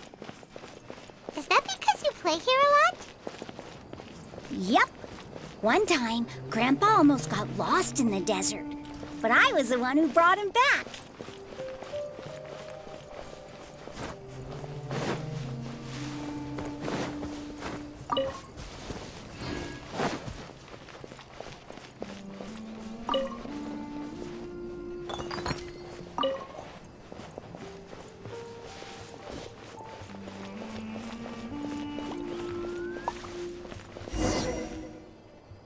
There's something here.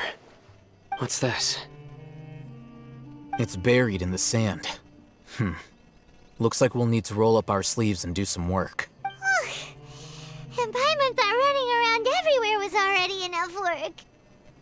Now isn't the time for complaining, Paimon. Okay. So, we have to dig it out? Whatever's down there, it looks like it's buried really deep.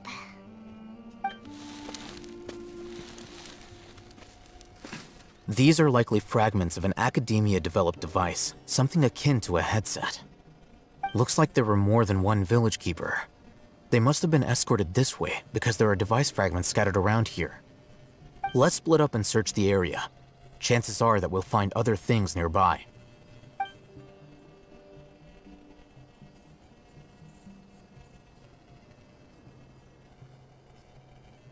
Is this what we're searching for? It looks kind of scary. This is definitely a device used to extract divine knowledge. How did it end up buried in the sand? That can't have been part of the plan. They must have been attacked along the way. Wait, what? Grandpa, I hope you're okay. Don't worry, your grandpa's gonna be fine. Razak didn't display any signs of starvation or dehydration, which means that they left fairly recently. We should be able to catch up. One more thing. Given that the device had been entirely covered by sand, I believe the attack must have happened prior to the sandstorm. I agree. Let's keep going. They can't have gone far.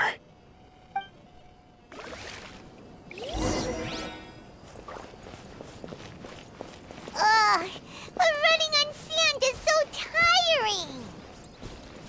But you're flying, aren't you, Paimon? Is flying over sand tiring too?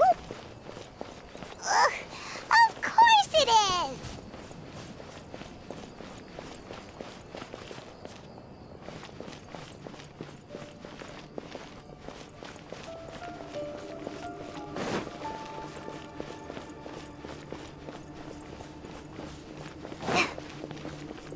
Voices, over there.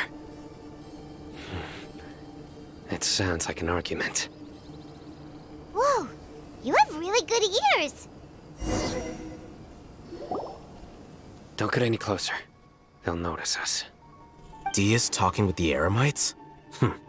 Very interesting. Let's listen in. If you had informed me sooner, there'd be plenty of room for us to... You're one of us. We would never lie. Scholars. You don't know as much as I do. Need me to...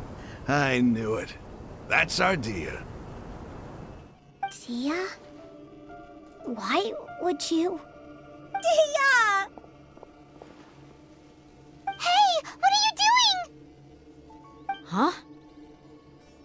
Didn't you say you'd help me find Grandpa? Why are you on their side? Well, look who's here. Ain't that something? This complicates things. You've betrayed Aru village? So, this is the great General Mahamatra. Dear, you'd be better off as my assistant than hanging around with this motley crew. Seen for yourself, I have the means and methods, and my ideals are far more admirable than theirs. I'm not the type that's easily swayed, Raman. You of all people should know that. Wait, what's going on, Dia? Whose side are you on here? Shut it, Paimon. It doesn't matter.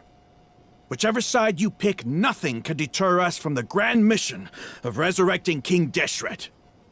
Once our Lord of Old returns to this land, we will have a new beginning.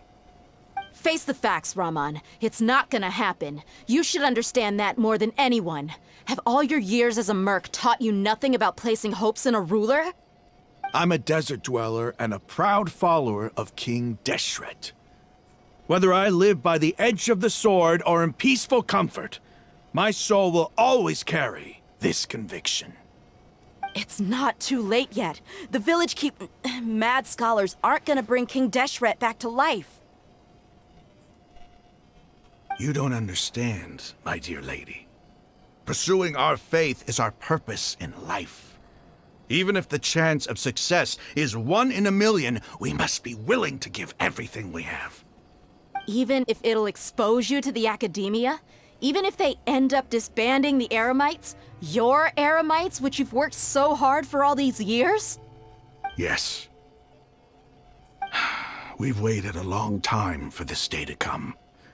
The sun and the moon no longer shine here.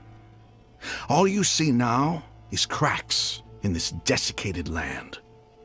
But fate has finally dealt me a hand to play against the Academia. With these scholars in our custody, we'll stomp the Academia's forces and fight our way beyond the wall of Samiel. Ridiculous. Think about it. The Academia controls the entirety of Sumeru. Your powers are negligible in comparison.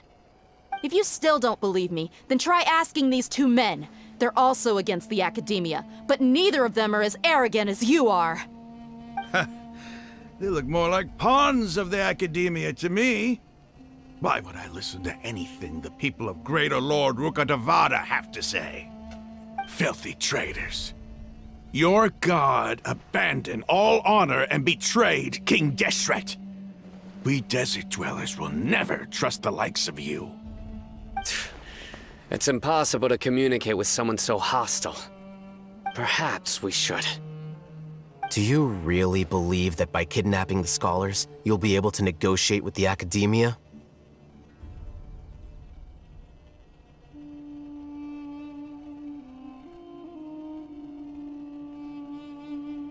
These people have no value as bargaining chips, but I could be persuaded to take their place as your next hostage. These scholars were exiled from the Academia. I, on the other hand, am their current scribe, and will be a much greater asset to you. Wait, you can't be serious. So, you want to trade places with the hostages, do you? Precisely. Any wise person would gladly accept my offer. What are you thinking? What if they decide to kill you instead? Well, that would be bad luck for me.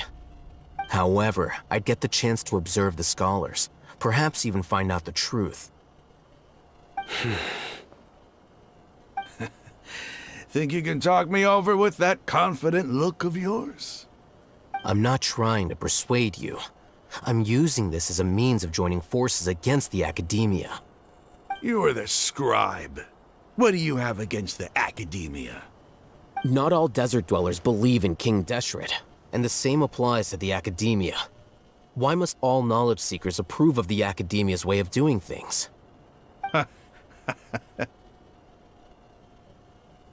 You Academia scum. Every last one of you is nothing but a hypocrite, just like everyone else on the other side of that wall. I've made myself clear enough. I won't listen to another word from the Dendro Archon's people. Not so fast. I'll hate them. Do you stand by everything you just said? I never make empty promises. You know you're making a dangerous decision, right? I do. Good. Raman, hear me out. These people are my friends. Maybe you can't take the followers of the Dendro Archon at their word, but what about me? Do you trust me? We've known each other for years. Of course I do. In that case, I'm willing to vouch for their honesty with my right arm. Come on, Rahman, don't be a coward.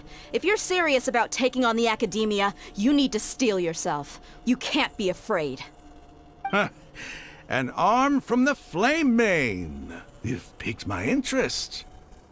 But what if you refuse to oblige? What should I do then? No one's a fool here, Dia. We're mercs. And mercs don't tend to live long unless they have their wits about them. You're not wrong, but this is different. I promised my friends that we'd bring back the village keepers together. Let's do it right here then. Give me your right arm as proof of your resolve. Don't listen to him! He's not even trying to negotiate! He just wants to make things more difficult! That's fine.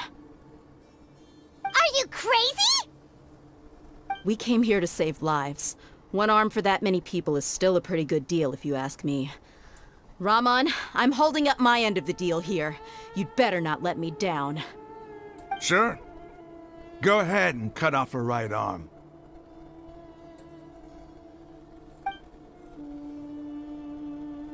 No! Dia! What are you gonna do? Think of something! You don't have to go this far. That's not for you to decide. Do it!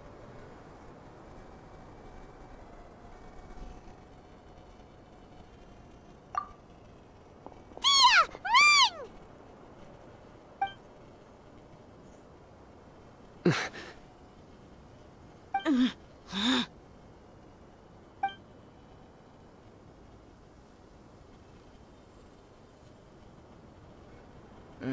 Stop!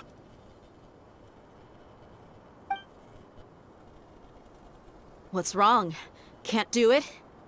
Flame Mane, you and I are both desert folk. Cutting off your arm is no different than cutting off my own fingers.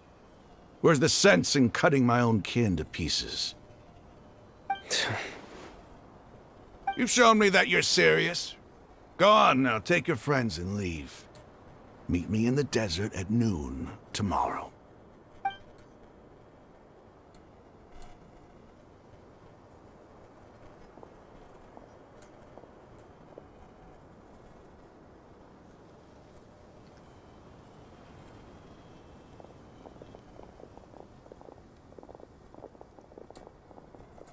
Phew.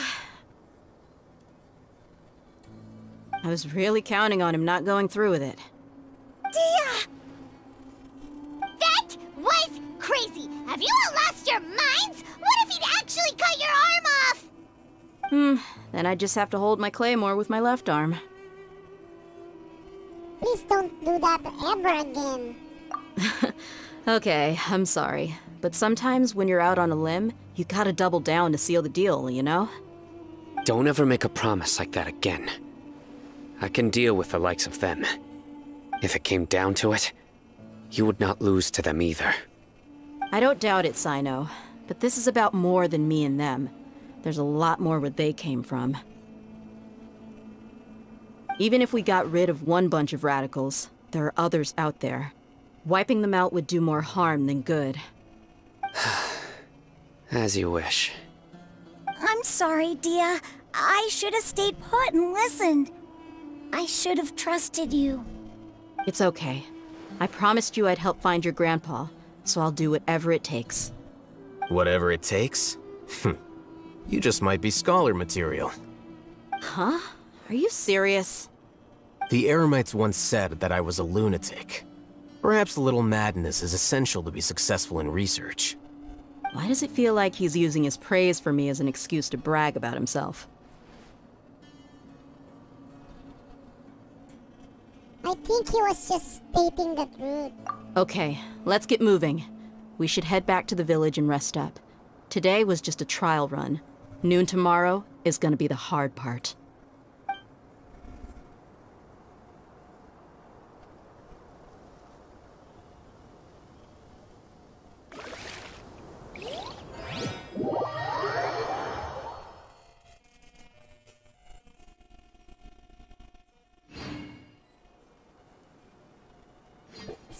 of the scorching desert. Wait until the following morning, 6 to 8.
You're all here so early. Looks like we have everyone here. Isak, are you sure you want to come with us? I'll watch from a safe distance. Dia, I want to be there to bring Grandpa home. Okay, let's go then. Dia, wait. What's the matter? I heard that you were quite reckless yesterday. No more of that today, understood? Or I'll be very upset with you. Fine.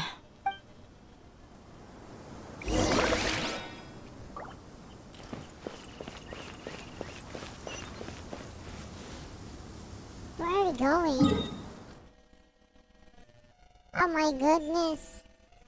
The map is still closed. What can I do?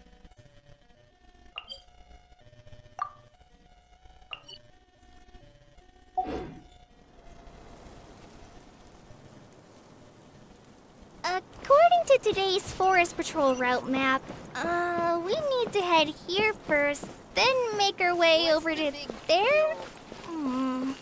There's a lot of writing.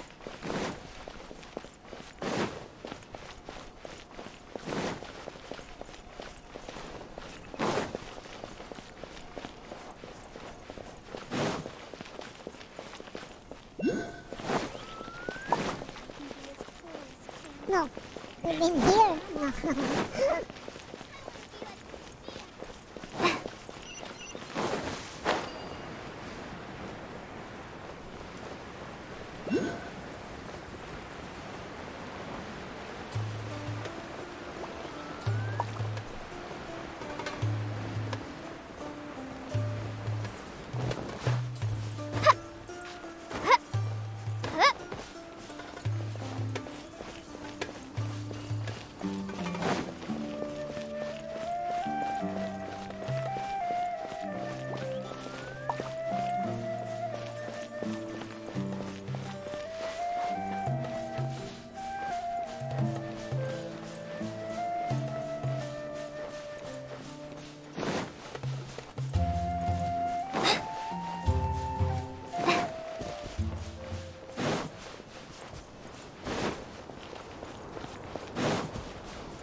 Statue of 7 is there. It's so far.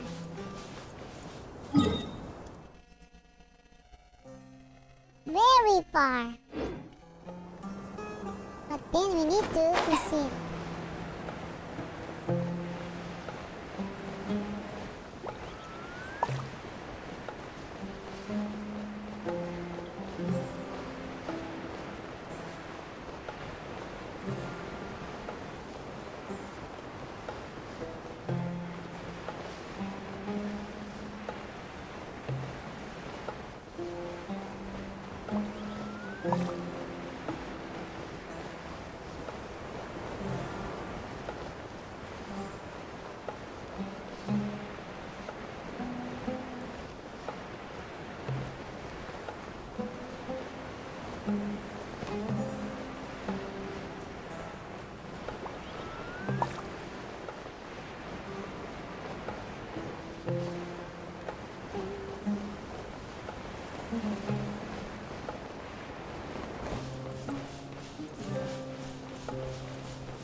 can see the statue of 7.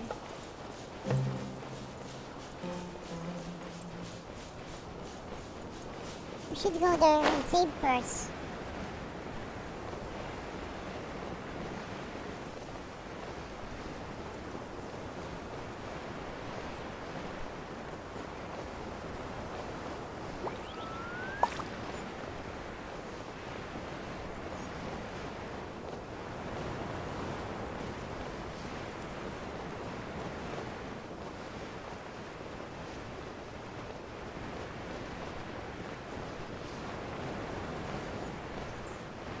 We're getting nearer.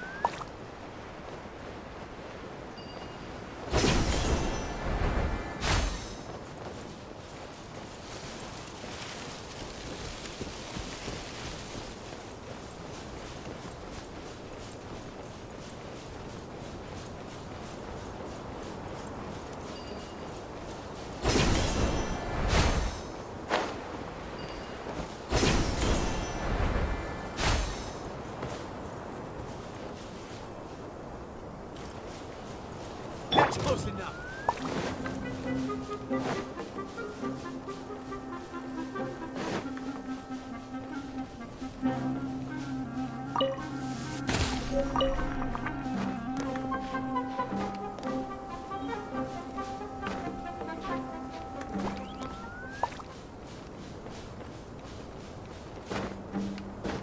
We need to save first the statue of 7. We're getting nearer.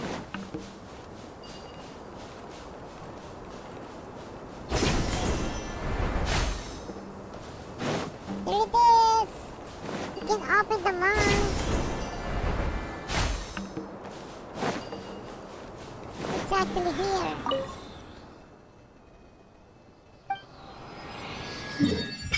And there it is, the map.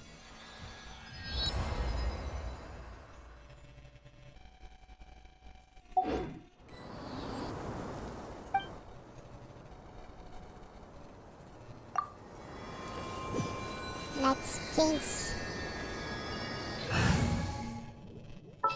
Go lay back to. Behold, the Prinzessin der Vertalung. Yes, the Princess of Bertalong.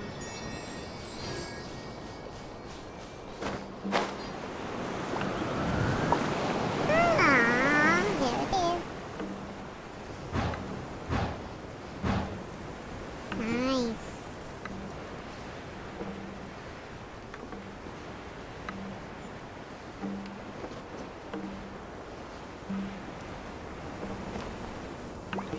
This is really a desert.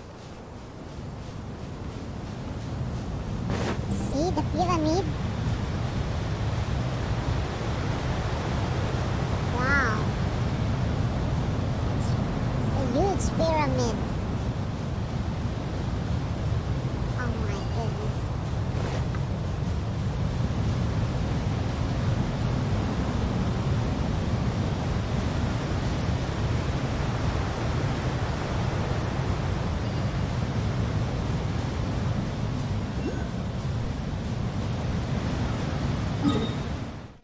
It's far, really far.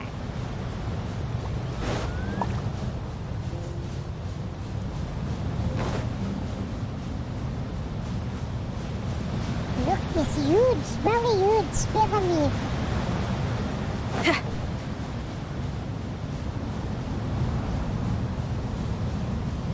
What happened?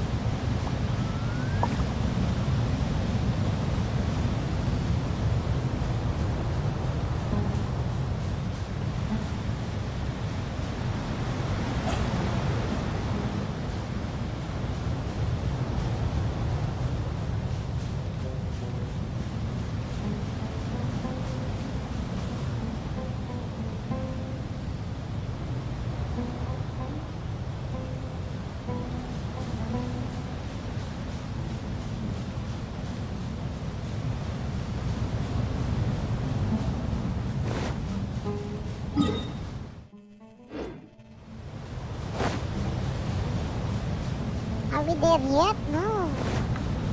Not yet.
It's down there.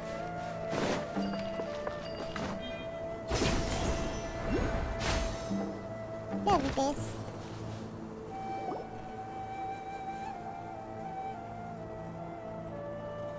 Huh. They got here before us. Uh-oh. Is it because Paimon overslept by 5 minutes and held everyone up? He didn't have to admit that to that. Is everything ready?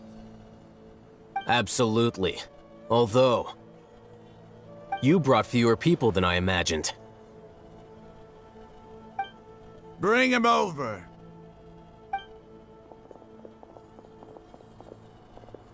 Grandpa! Why is there only one of them? Rahman, I've always thought of you as a man of his word. What's this about? It's a one-for-one exchange. Sounds fair, don't you think? And let me put it this way. Agreeing to any kind of deal with the Dendro Archon's people is already a huge compromise on my part. Don't you think you've asked enough?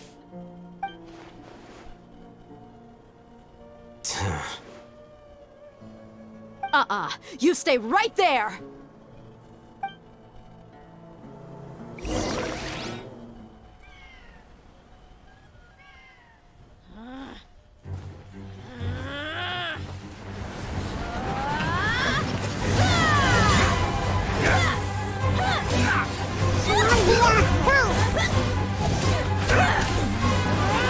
Playmate!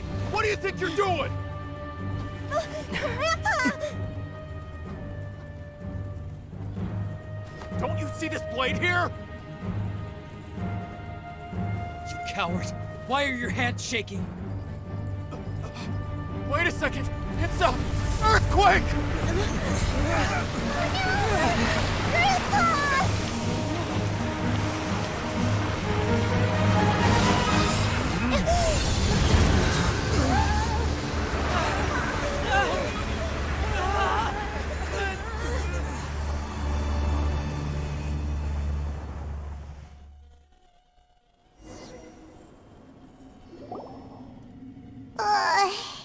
Paimon's dizzy.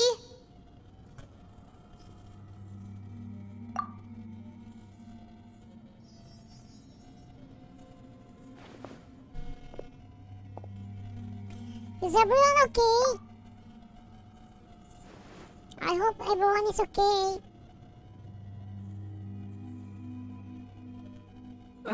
This day's going just great. What a nuisance. The sand dune collapsed. I saw an energy field. The village keeper protected us. It glowed green with dendro. Just like you said, it may well have been the remains of Lesser Lord Kusanali's power inside the scholar's body.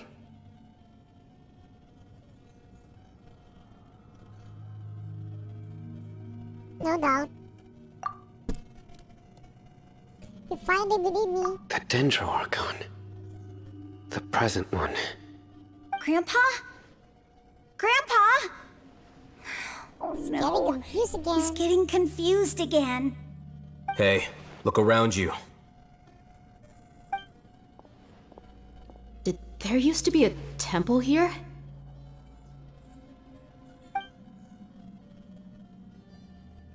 It seems that when the sand dune collapsed, it exposed these underground structures. The symbols on the gate belong to King Deshret's civilization. This structure must be ancient. Over time, the sandstorms completely buried it and left it in the state we see now. It could have been an underground palace in the distant past. Oh, a miracle. Praise King Deshret! What's he doing here? And his men too? They must have fallen down here with us. Pretty lucky if you ask me. Most of them seem in really bad shape. Except for him. He got off lightly. Mind your head. No, this isn't the time for conflict. Our exalted lord has shown us the way to his sacred palace. He's not actually gonna go in there, is he? As it happens, I want to take a look inside too.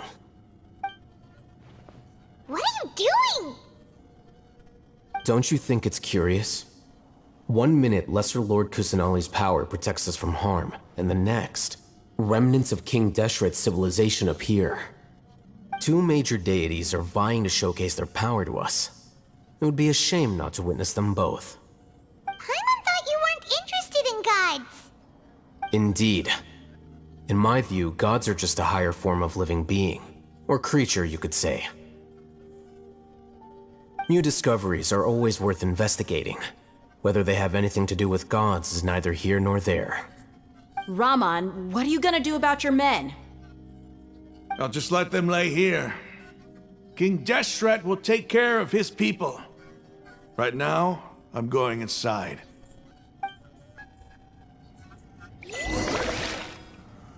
Desert Raider, enter the mysterious ruins. Press V to navigate.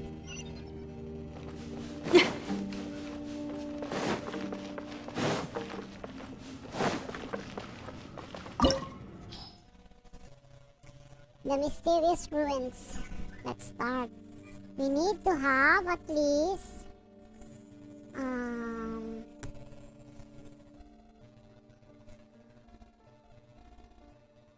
ice.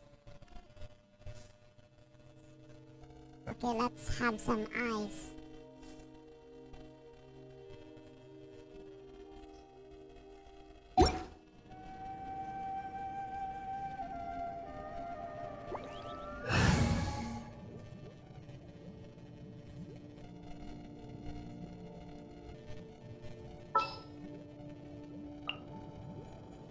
Time for some training?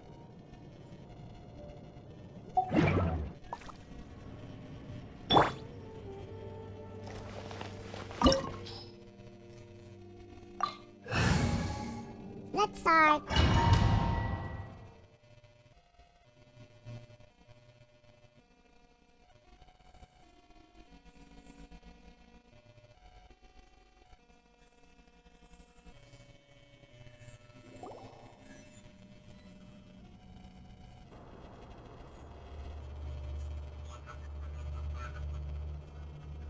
It's full of life here. This defies comprehension. It looked completely desolate from the outside. Yet, it flows with energy inside. Yeah, and there's so many plants. It's so pretty. Sir Raman.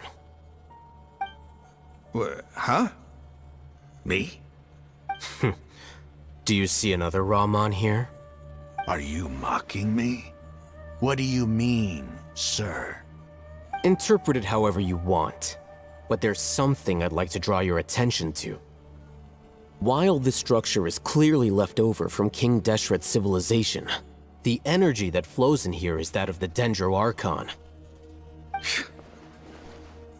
Whatever you say. It's not like I have a vision.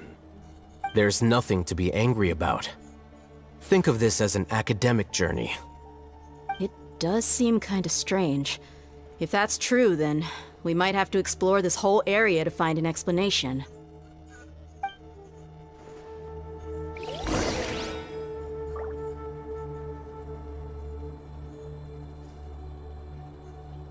Let's press B to navigate. Oh.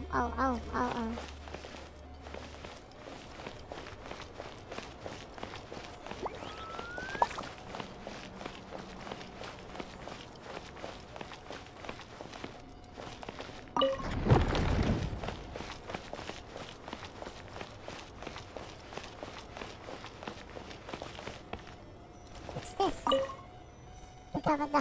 Look up the hall as mortal and listen.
no.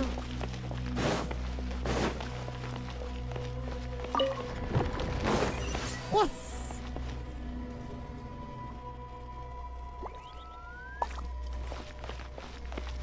Let's go down.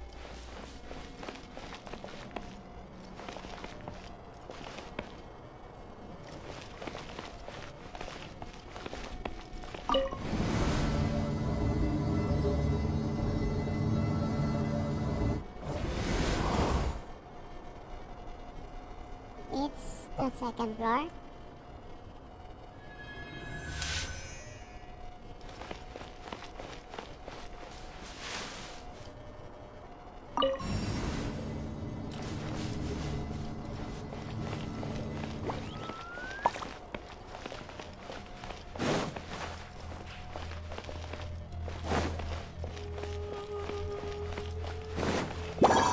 Oh my goodness, no!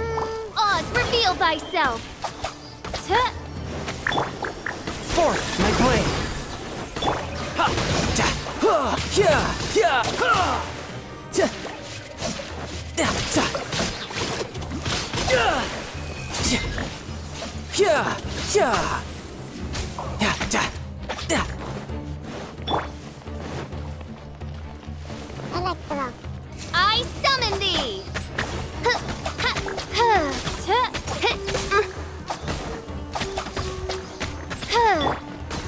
One with my blade! Spirit blade! Attack!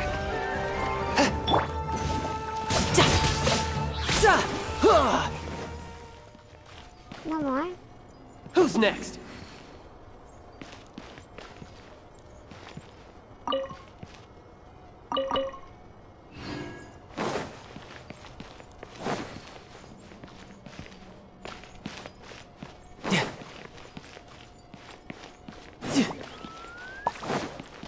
No time to lose. Repeat again. Shouldn't let your guard down.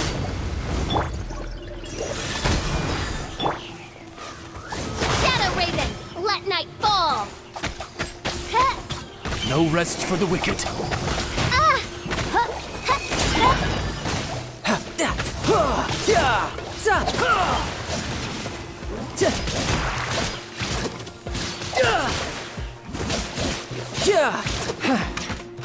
A touch of frost. Learning this? By royal decree!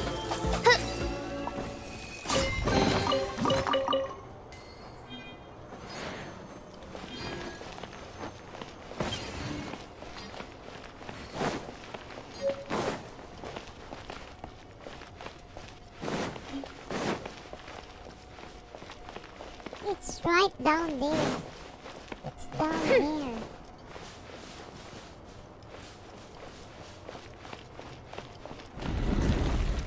Oh. What's this?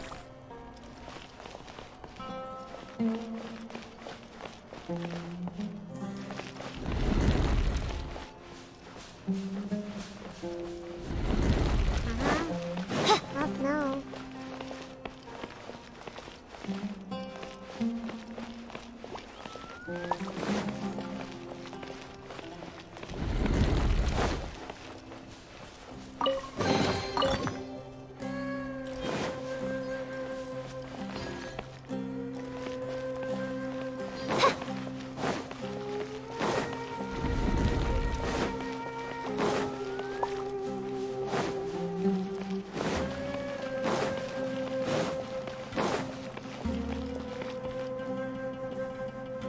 Need to activate the elevator.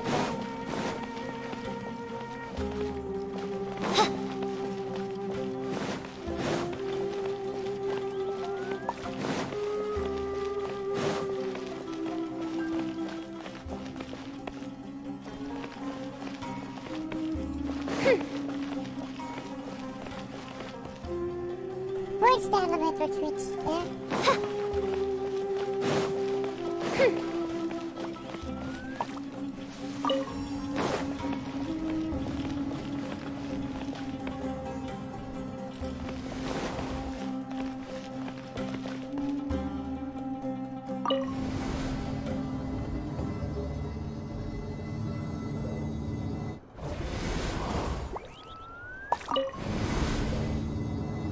I hear the voice of fate, speaking my name in humble supplication. Must be in the third floor.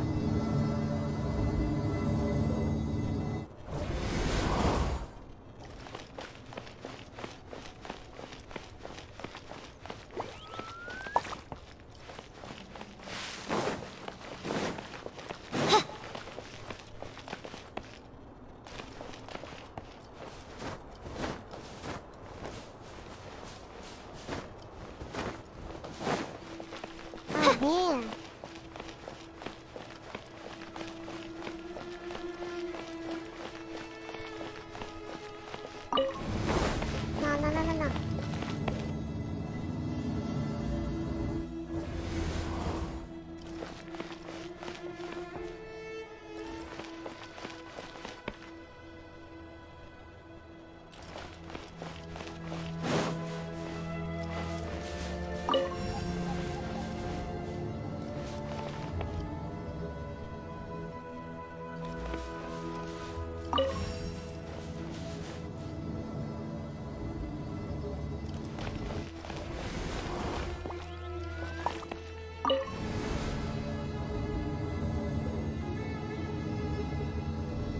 I know what to do. I know what to do.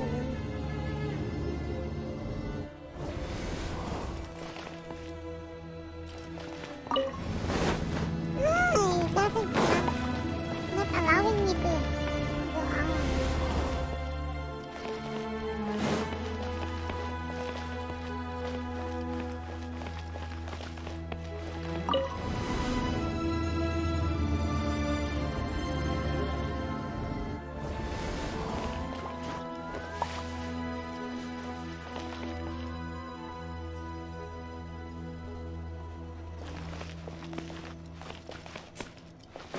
Maybe down.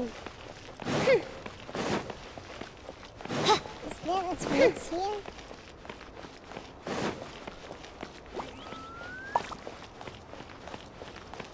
I don't think so. I don't see any elevator down here. Yeah, no elevator here.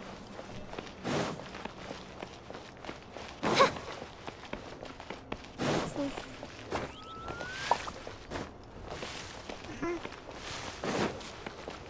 Something here.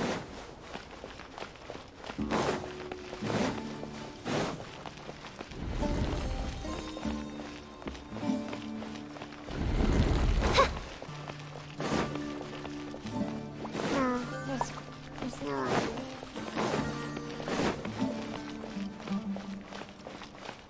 Aha, this is the elevator, right?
Not allowing me.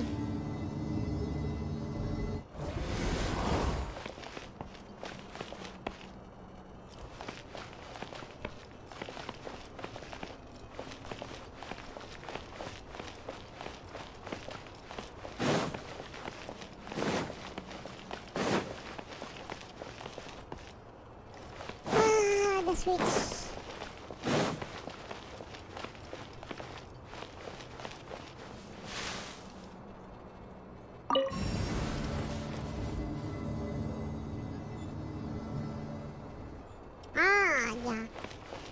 Maybe I go up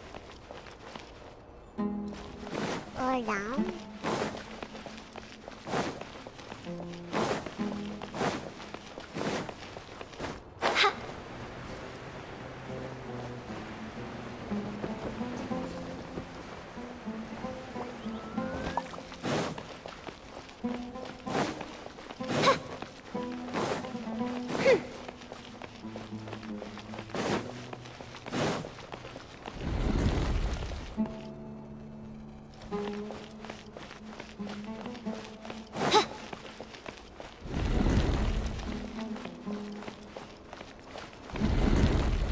Okay, next.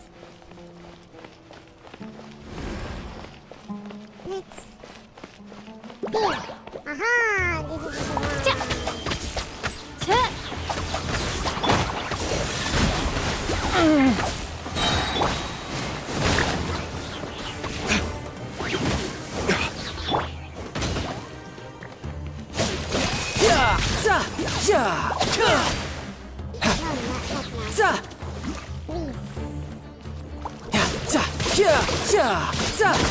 Who's next?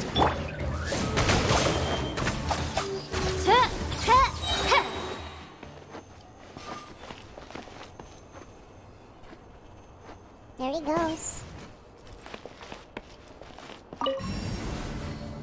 Yes, and then we go up again.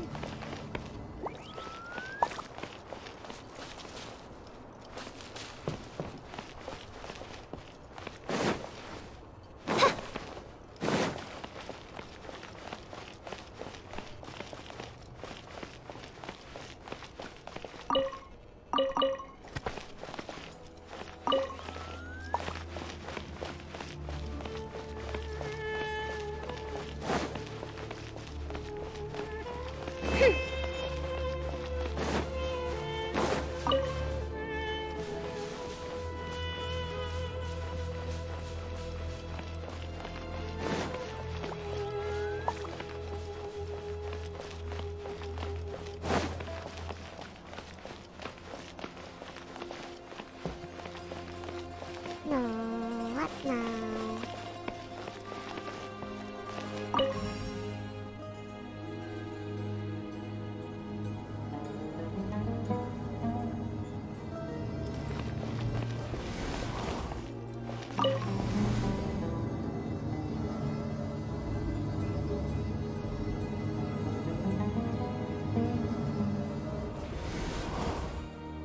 Aha! You're here now.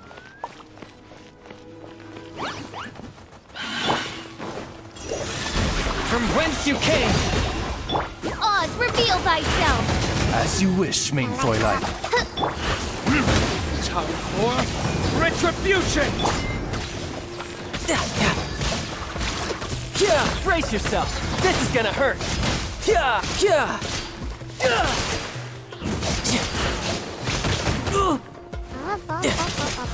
Yeah, yeah.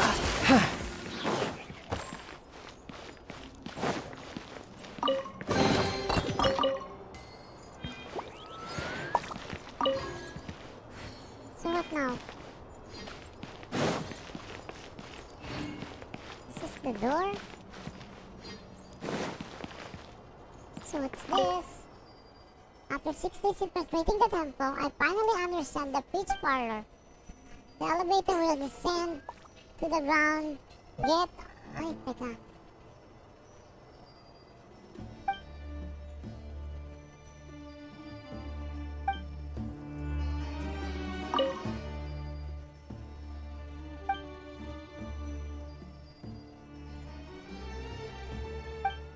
Get on top of that.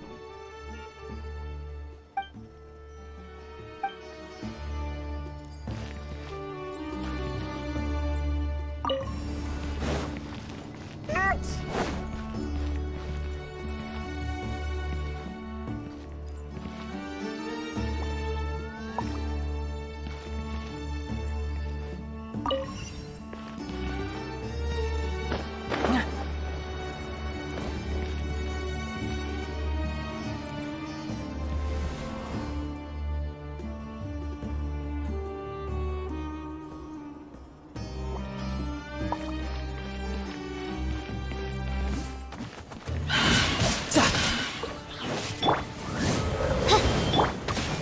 fun with my blade. Ha! Burn!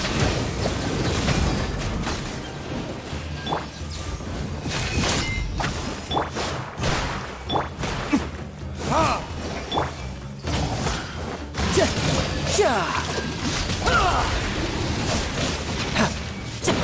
Oh my goodness, no. By royal decree, wings of darkness, come, sever. A touch of frost. Ha! Verdict is...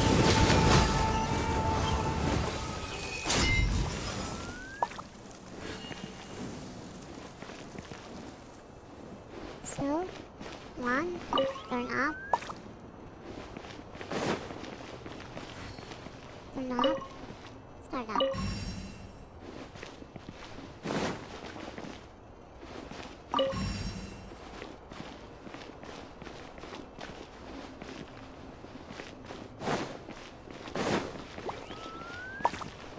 Oh, another one.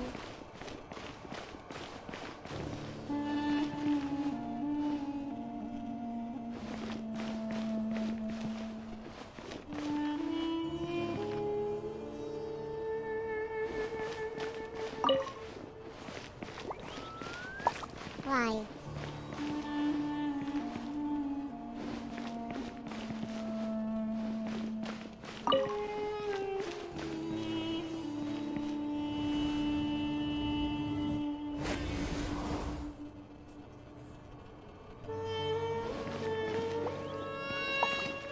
Are we going up?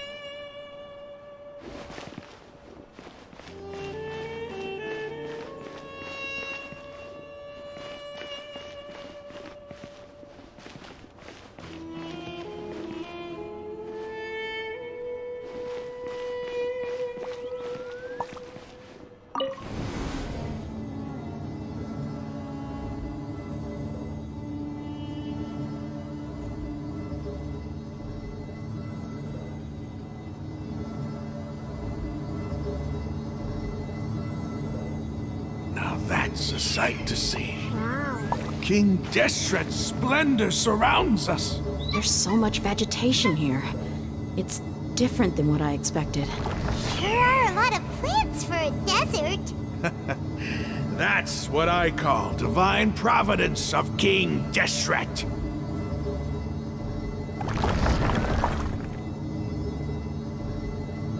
You should really bring the Knights of Favonius with you next time.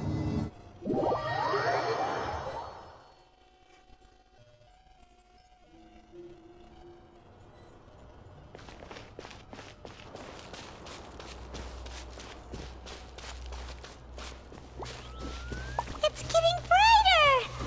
Oh, it looks so beautiful. Really, this beautiful.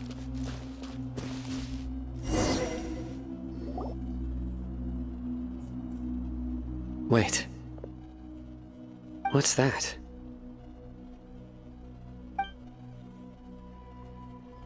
A load of flowers. And it looks like there's something among them. It looks like a tomb.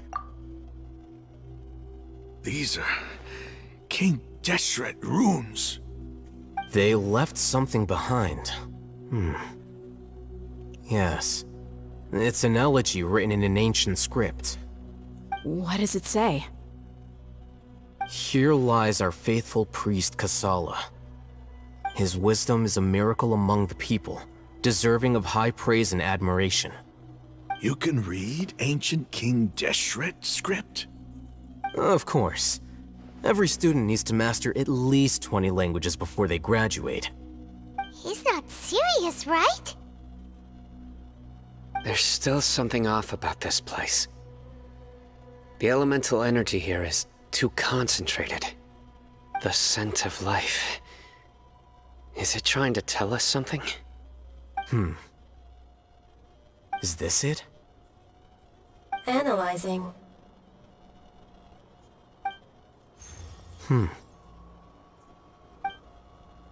There seems to be a hidden message among these skeletal remains. Excellent. There's a device from King Deshret's civilization in this gravesite. I'll transmit the information over and project it for everyone to see. Isn't sharing knowledge against the Academia's rules? Yes. However, under the circumstances, I'd prefer you to see this for yourself. You'll understand after watching it. Ready?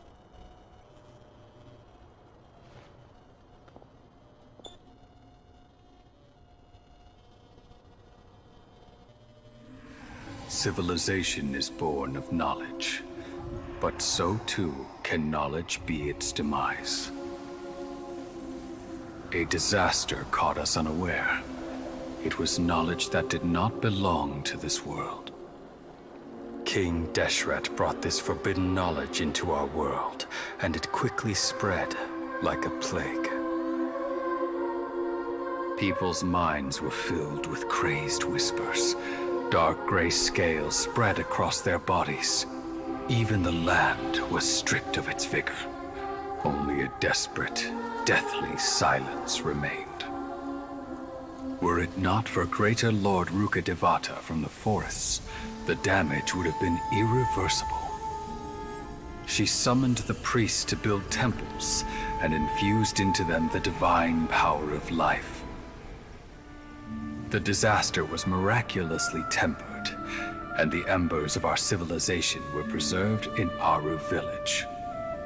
Alas, the miracle could not last. As long as forbidden knowledge continued to exist, it would forever blight this world. In the end, the proud king of the desert, my eternal lord, chose to sacrifice himself. I have spent my whole life since guarding one of these many temples. But now, my duty is coming to an end. As I close my eyes for the final time, the sight of that noble deity will appear in my vision once more.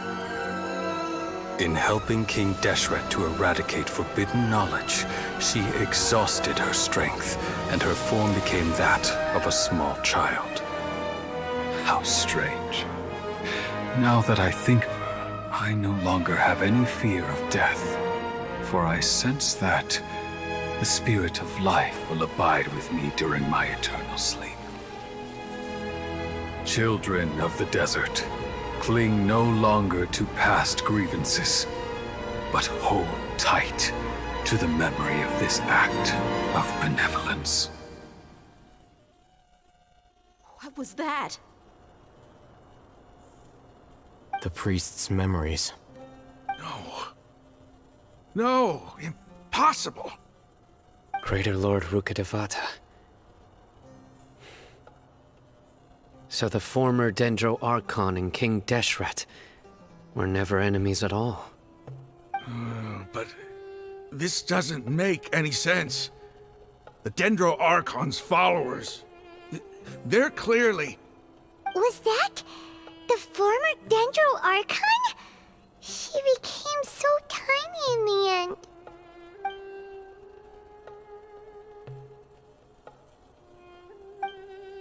Greater Lord Rukkhadevata came to the rescue of King Deshret and his people.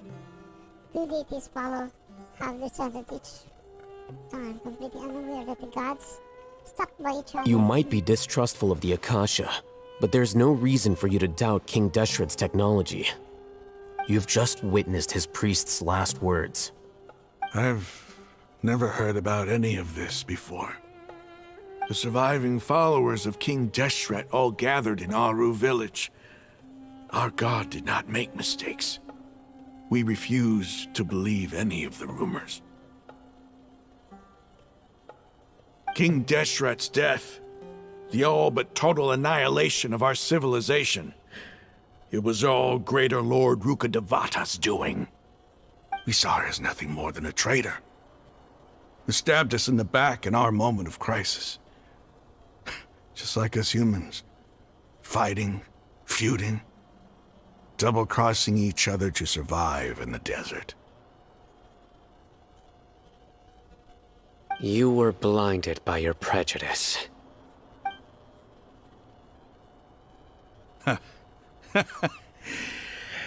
If I hadn't seen this for myself, if I hadn't witnessed his last words with my own eyes, ears, and heart, how could I ever begin to accept this? The truth is so far from what I've always known. Am I really supposed to believe that after all these years, all this time seeking revenge, suddenly now my enemy is my savior? Rahman, that's enough. Give it a rest. You're starting to make a fool of yourself. Dia, tell me, my Eremites and I, what are we even fighting for?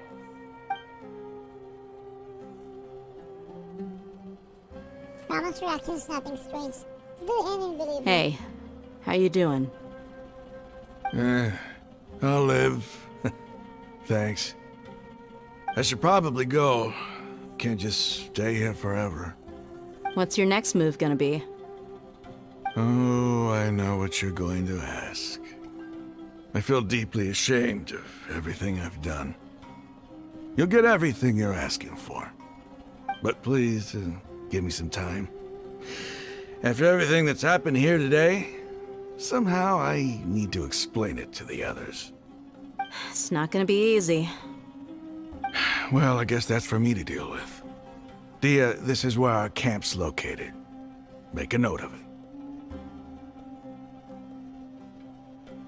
When would be a good time for us to go?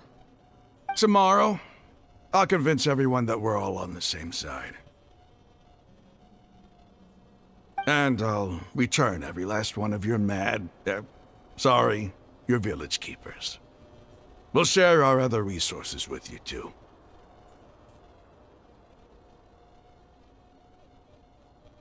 You seem to finally understand that our true enemy is the sages.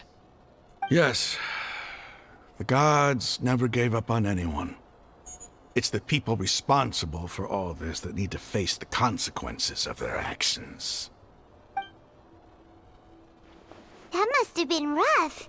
But he seems to have figured things out now. Rahman's no fool. Being the leader of your own faction in the desert is no easy feat. It's too bad he was held back by his belief in King Deshret. But now that that's changed, I guess we have a few more people on our side. This is a turn for the better. The outcome, at least, is favorable. We should get going too. Let's head back, have a proper meal, and a nice, long sleep. We'll need all our energy tomorrow.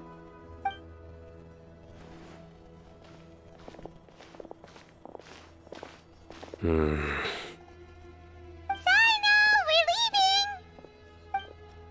Stop yelling.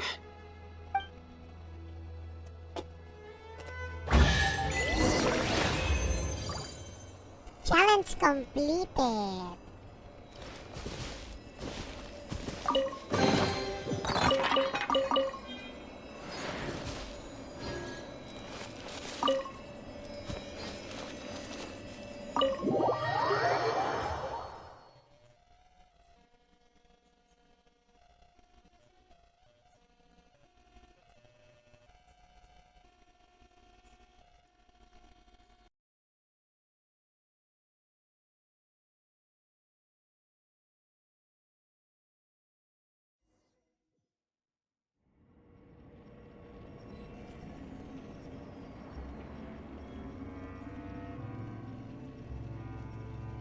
Go to the Eremites' hideout.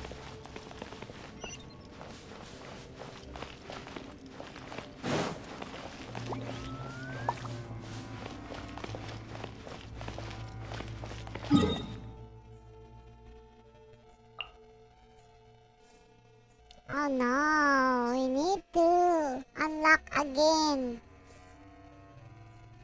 It's hard.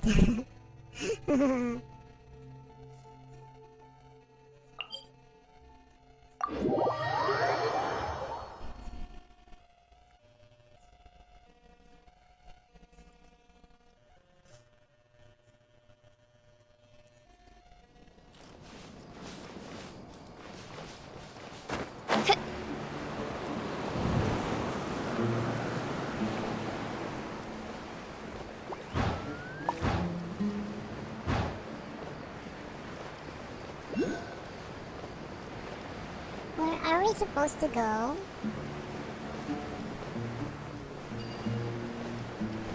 Are we going here?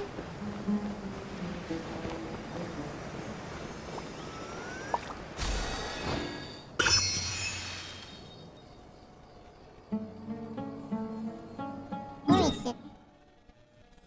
Not too far. Not there. Not down there. Should go out.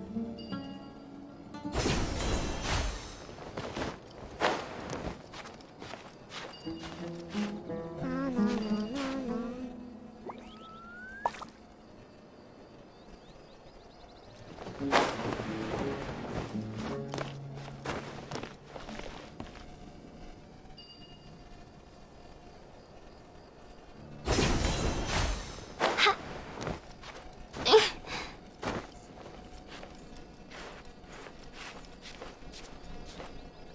I can't.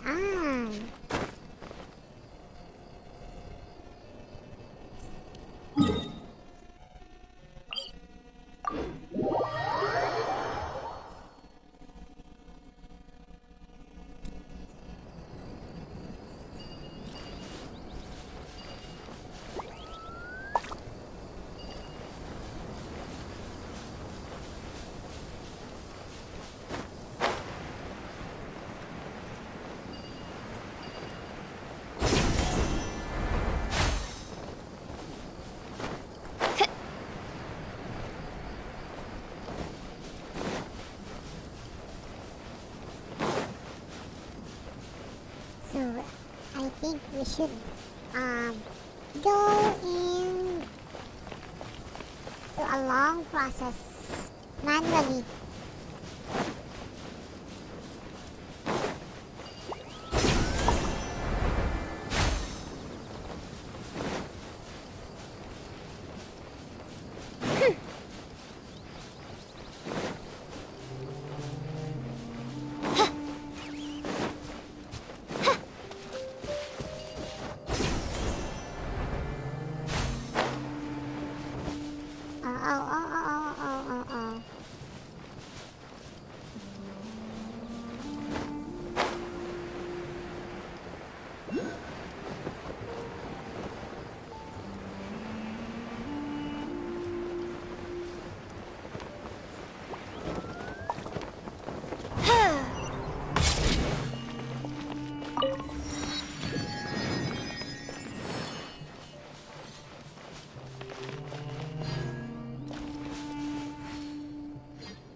Should go there.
Let's proceed to the Statue of 7.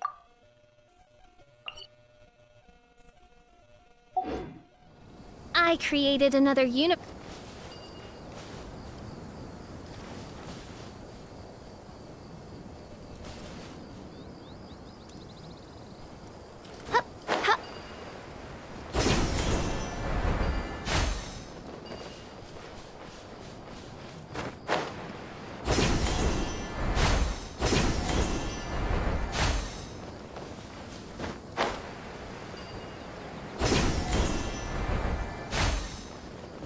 Save there.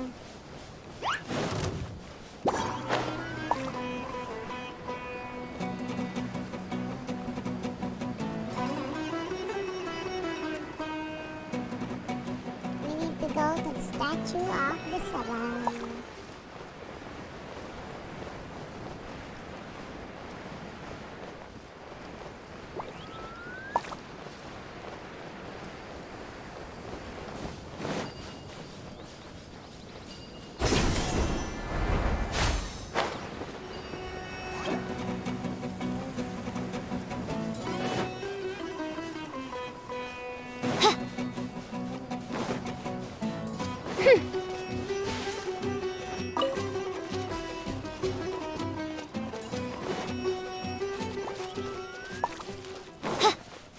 Almost there.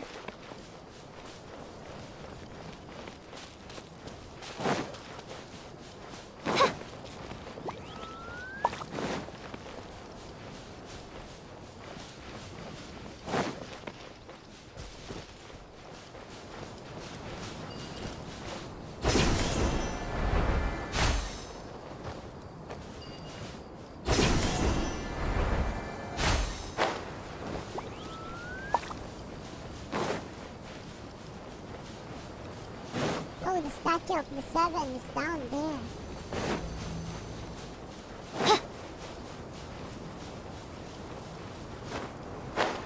Finally. I got you.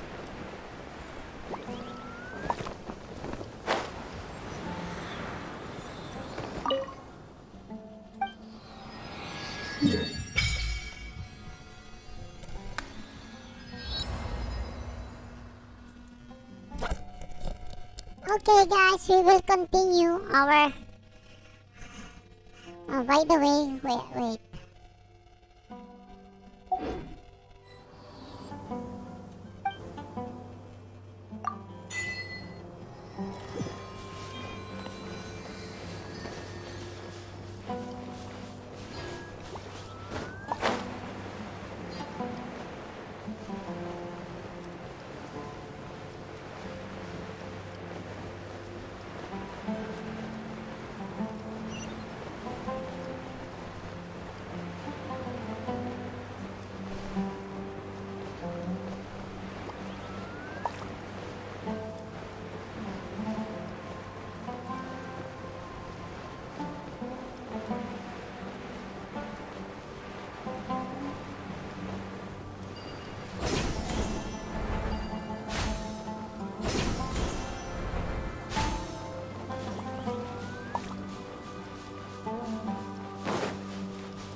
I need to save on this point.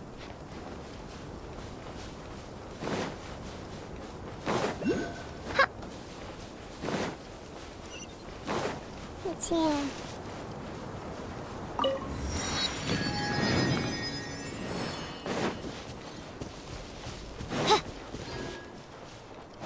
This is the hideout of the mercenaries.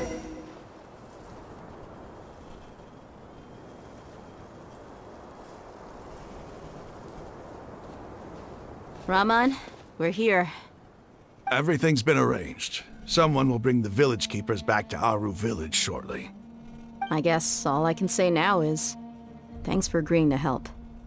Ah, don't mention it. I think we can both agree you went to hell and back for it. But we share a common cause now. From here on out, we're allies. Where are the perpetrators? I'll bring you to them.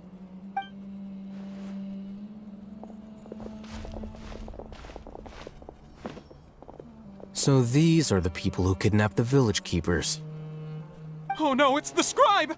There's no need to yell. No one can help you now. We've been all over the desert trying to find you! That's right.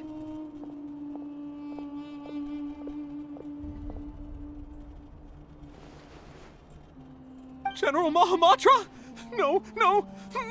Make it quick, please! Swift and painless! Whoa. The moment they set eyes on Sino, they turned pale like they've seen a ghost! You should have known that I would be coming for you. Wait, we were just following orders. You know what I'm talking about, right? There's no way we could have done all this by ourselves. No, not Sino. He's gonna tear us limb from limb. I could do worse. Please have mercy. Start talking. Otherwise, I'll have to resort to... So, your superiors have kept you quite busy recently. Why? What are they trying to accomplish? They wanted to extract canned knowledge. Don't play dumb. You know what I'm really asking. They extract divine canned knowledge. Then what? I really don't know how to explain it. Well, you better start talking or you'll be sorry! You don't want to make things any more difficult for yourself, do ya? Be my guest. The sages are trying to create new god, aren't they? Uh-huh. That sure didn't sound like a fancy metaphor or anything. How did you know? There's no use hiding it now. Yes, you're right. The Academia is working on an important and potentially world-changing project. They are creating a new god. A god that will belong to them and to the people of Sumeru. It may seem as if Sumeru's academics are thriving, but ever since the death of Greater Lord Rukkhadevata, scholarly breakthroughs have been few and far between. The withering of Irminsul has been getting worse recently. The sages have tried everything they could think of, but nothing's worked. I'm always hearing them say things like, if only Greater Lord Rukkhadevata was still with us. Continue. And then, someone from the Fatui showed up. They called him the Doctor. He brought a gnosis and said he wanted to borrow the Academia's research facilities. The Doctor was previously expelled from the Academia. At first, the sages looked down at him in disdain. But when he said those words, everyone's expression changed. He asked them, "Do you wish to create a god?" This is what the arrogant ignorance at the extreme end of academia looks like. First, the Academia spent a long time constructing a divine vessel, which was based on an exquisite humanoid puppet. After that, they harvested dreams via the Zeb-Zerus Festival Samsara, maximizing the Akasha's output. With the Doctor's help, and the Akasha now functioning at maximum efficiency, they were able to use it to extract the power from the Gnosis and convert it into a divine core. Next, they decided that their new god needed to possess divine wisdom. For that to happen, they needed a huge quantity of divine canned knowledge. It adds up. But how do you determine whether the knowledge extracted is of divine origin? Call it an educated guess? The Academia has been trying to figure out the exact source of the Scholar's madness for centuries, but to no avail. Nobody can explain the cause of this phenomenon. Surely you can see what that implies, Scribe Al-Haytham. If it's knowledge no mortal can comprehend, then it must be something only gods are able to decipher. In other words, it's the source of the God of Wisdom's omniscience and omnipotence.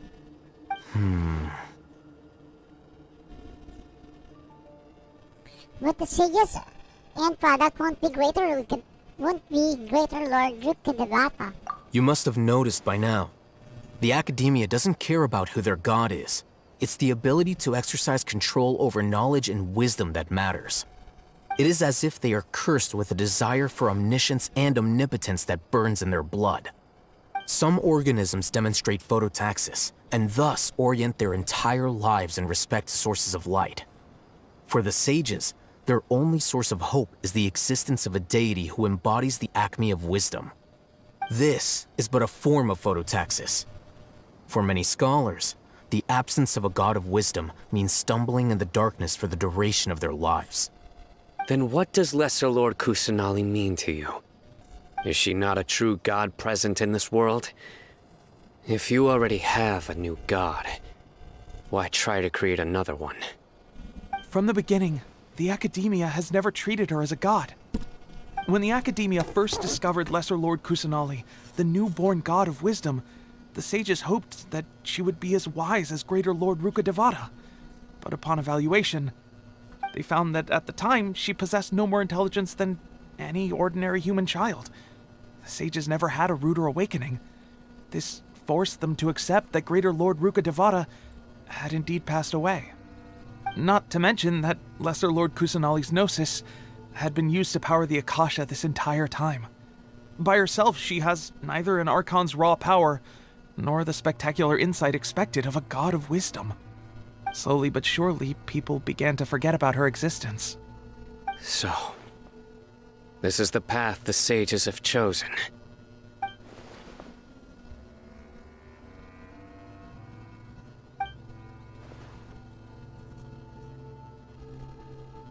All right, let's try to keep our cool. If everyone's in a bad mood, then let's change up our scenery. Raman, give me a few men to help us escort the village keepers back to the village. And these two scholars, they're coming too.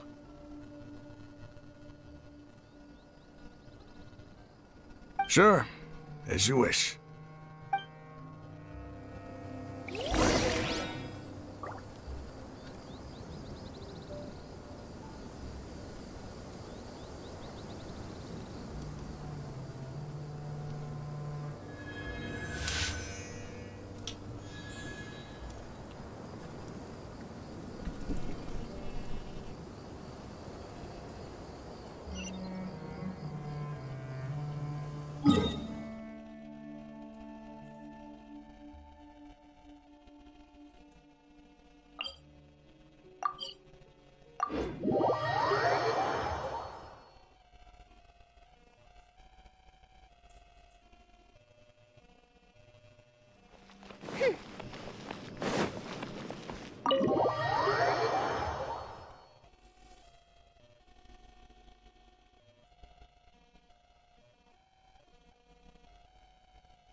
The village keepers you found have all been returned to their homes, and each one has a dedicated caregiver to look after them. The two new scholars are being kept under close supervision, too. Really great work, everyone. The atmosphere is so heavy.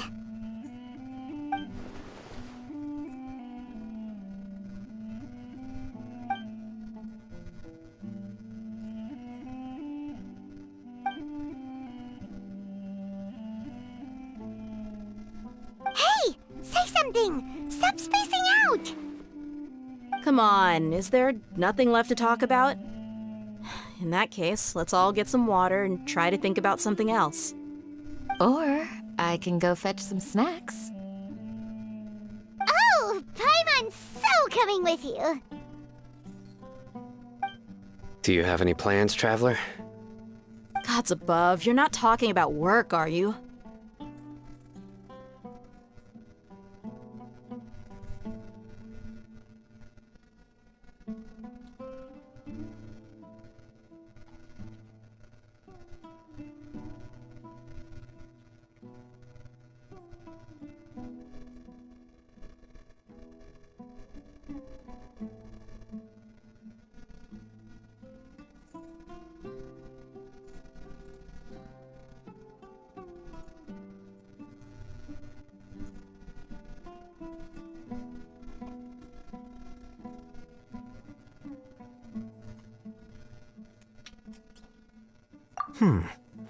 So you were still withholding some information?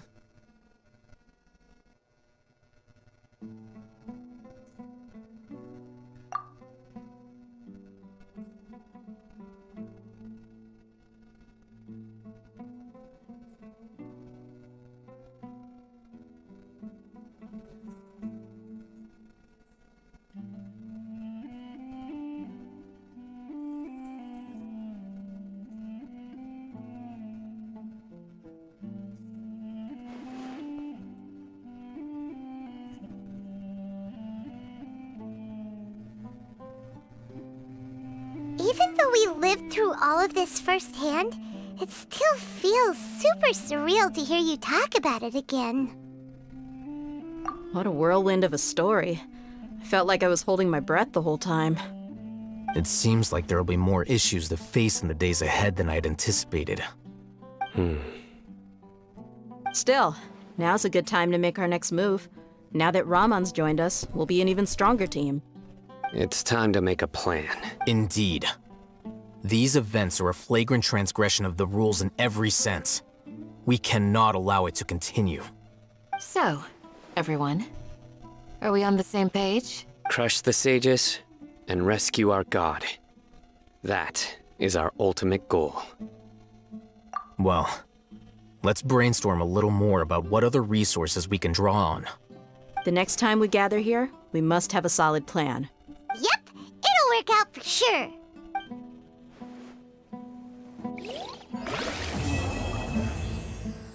Quest completed. Bye-bye, and we will see again. We will continue for another Archon quest on the next streaming. Thank you very much for watching Swordsy. Bye-bye. See you again soon.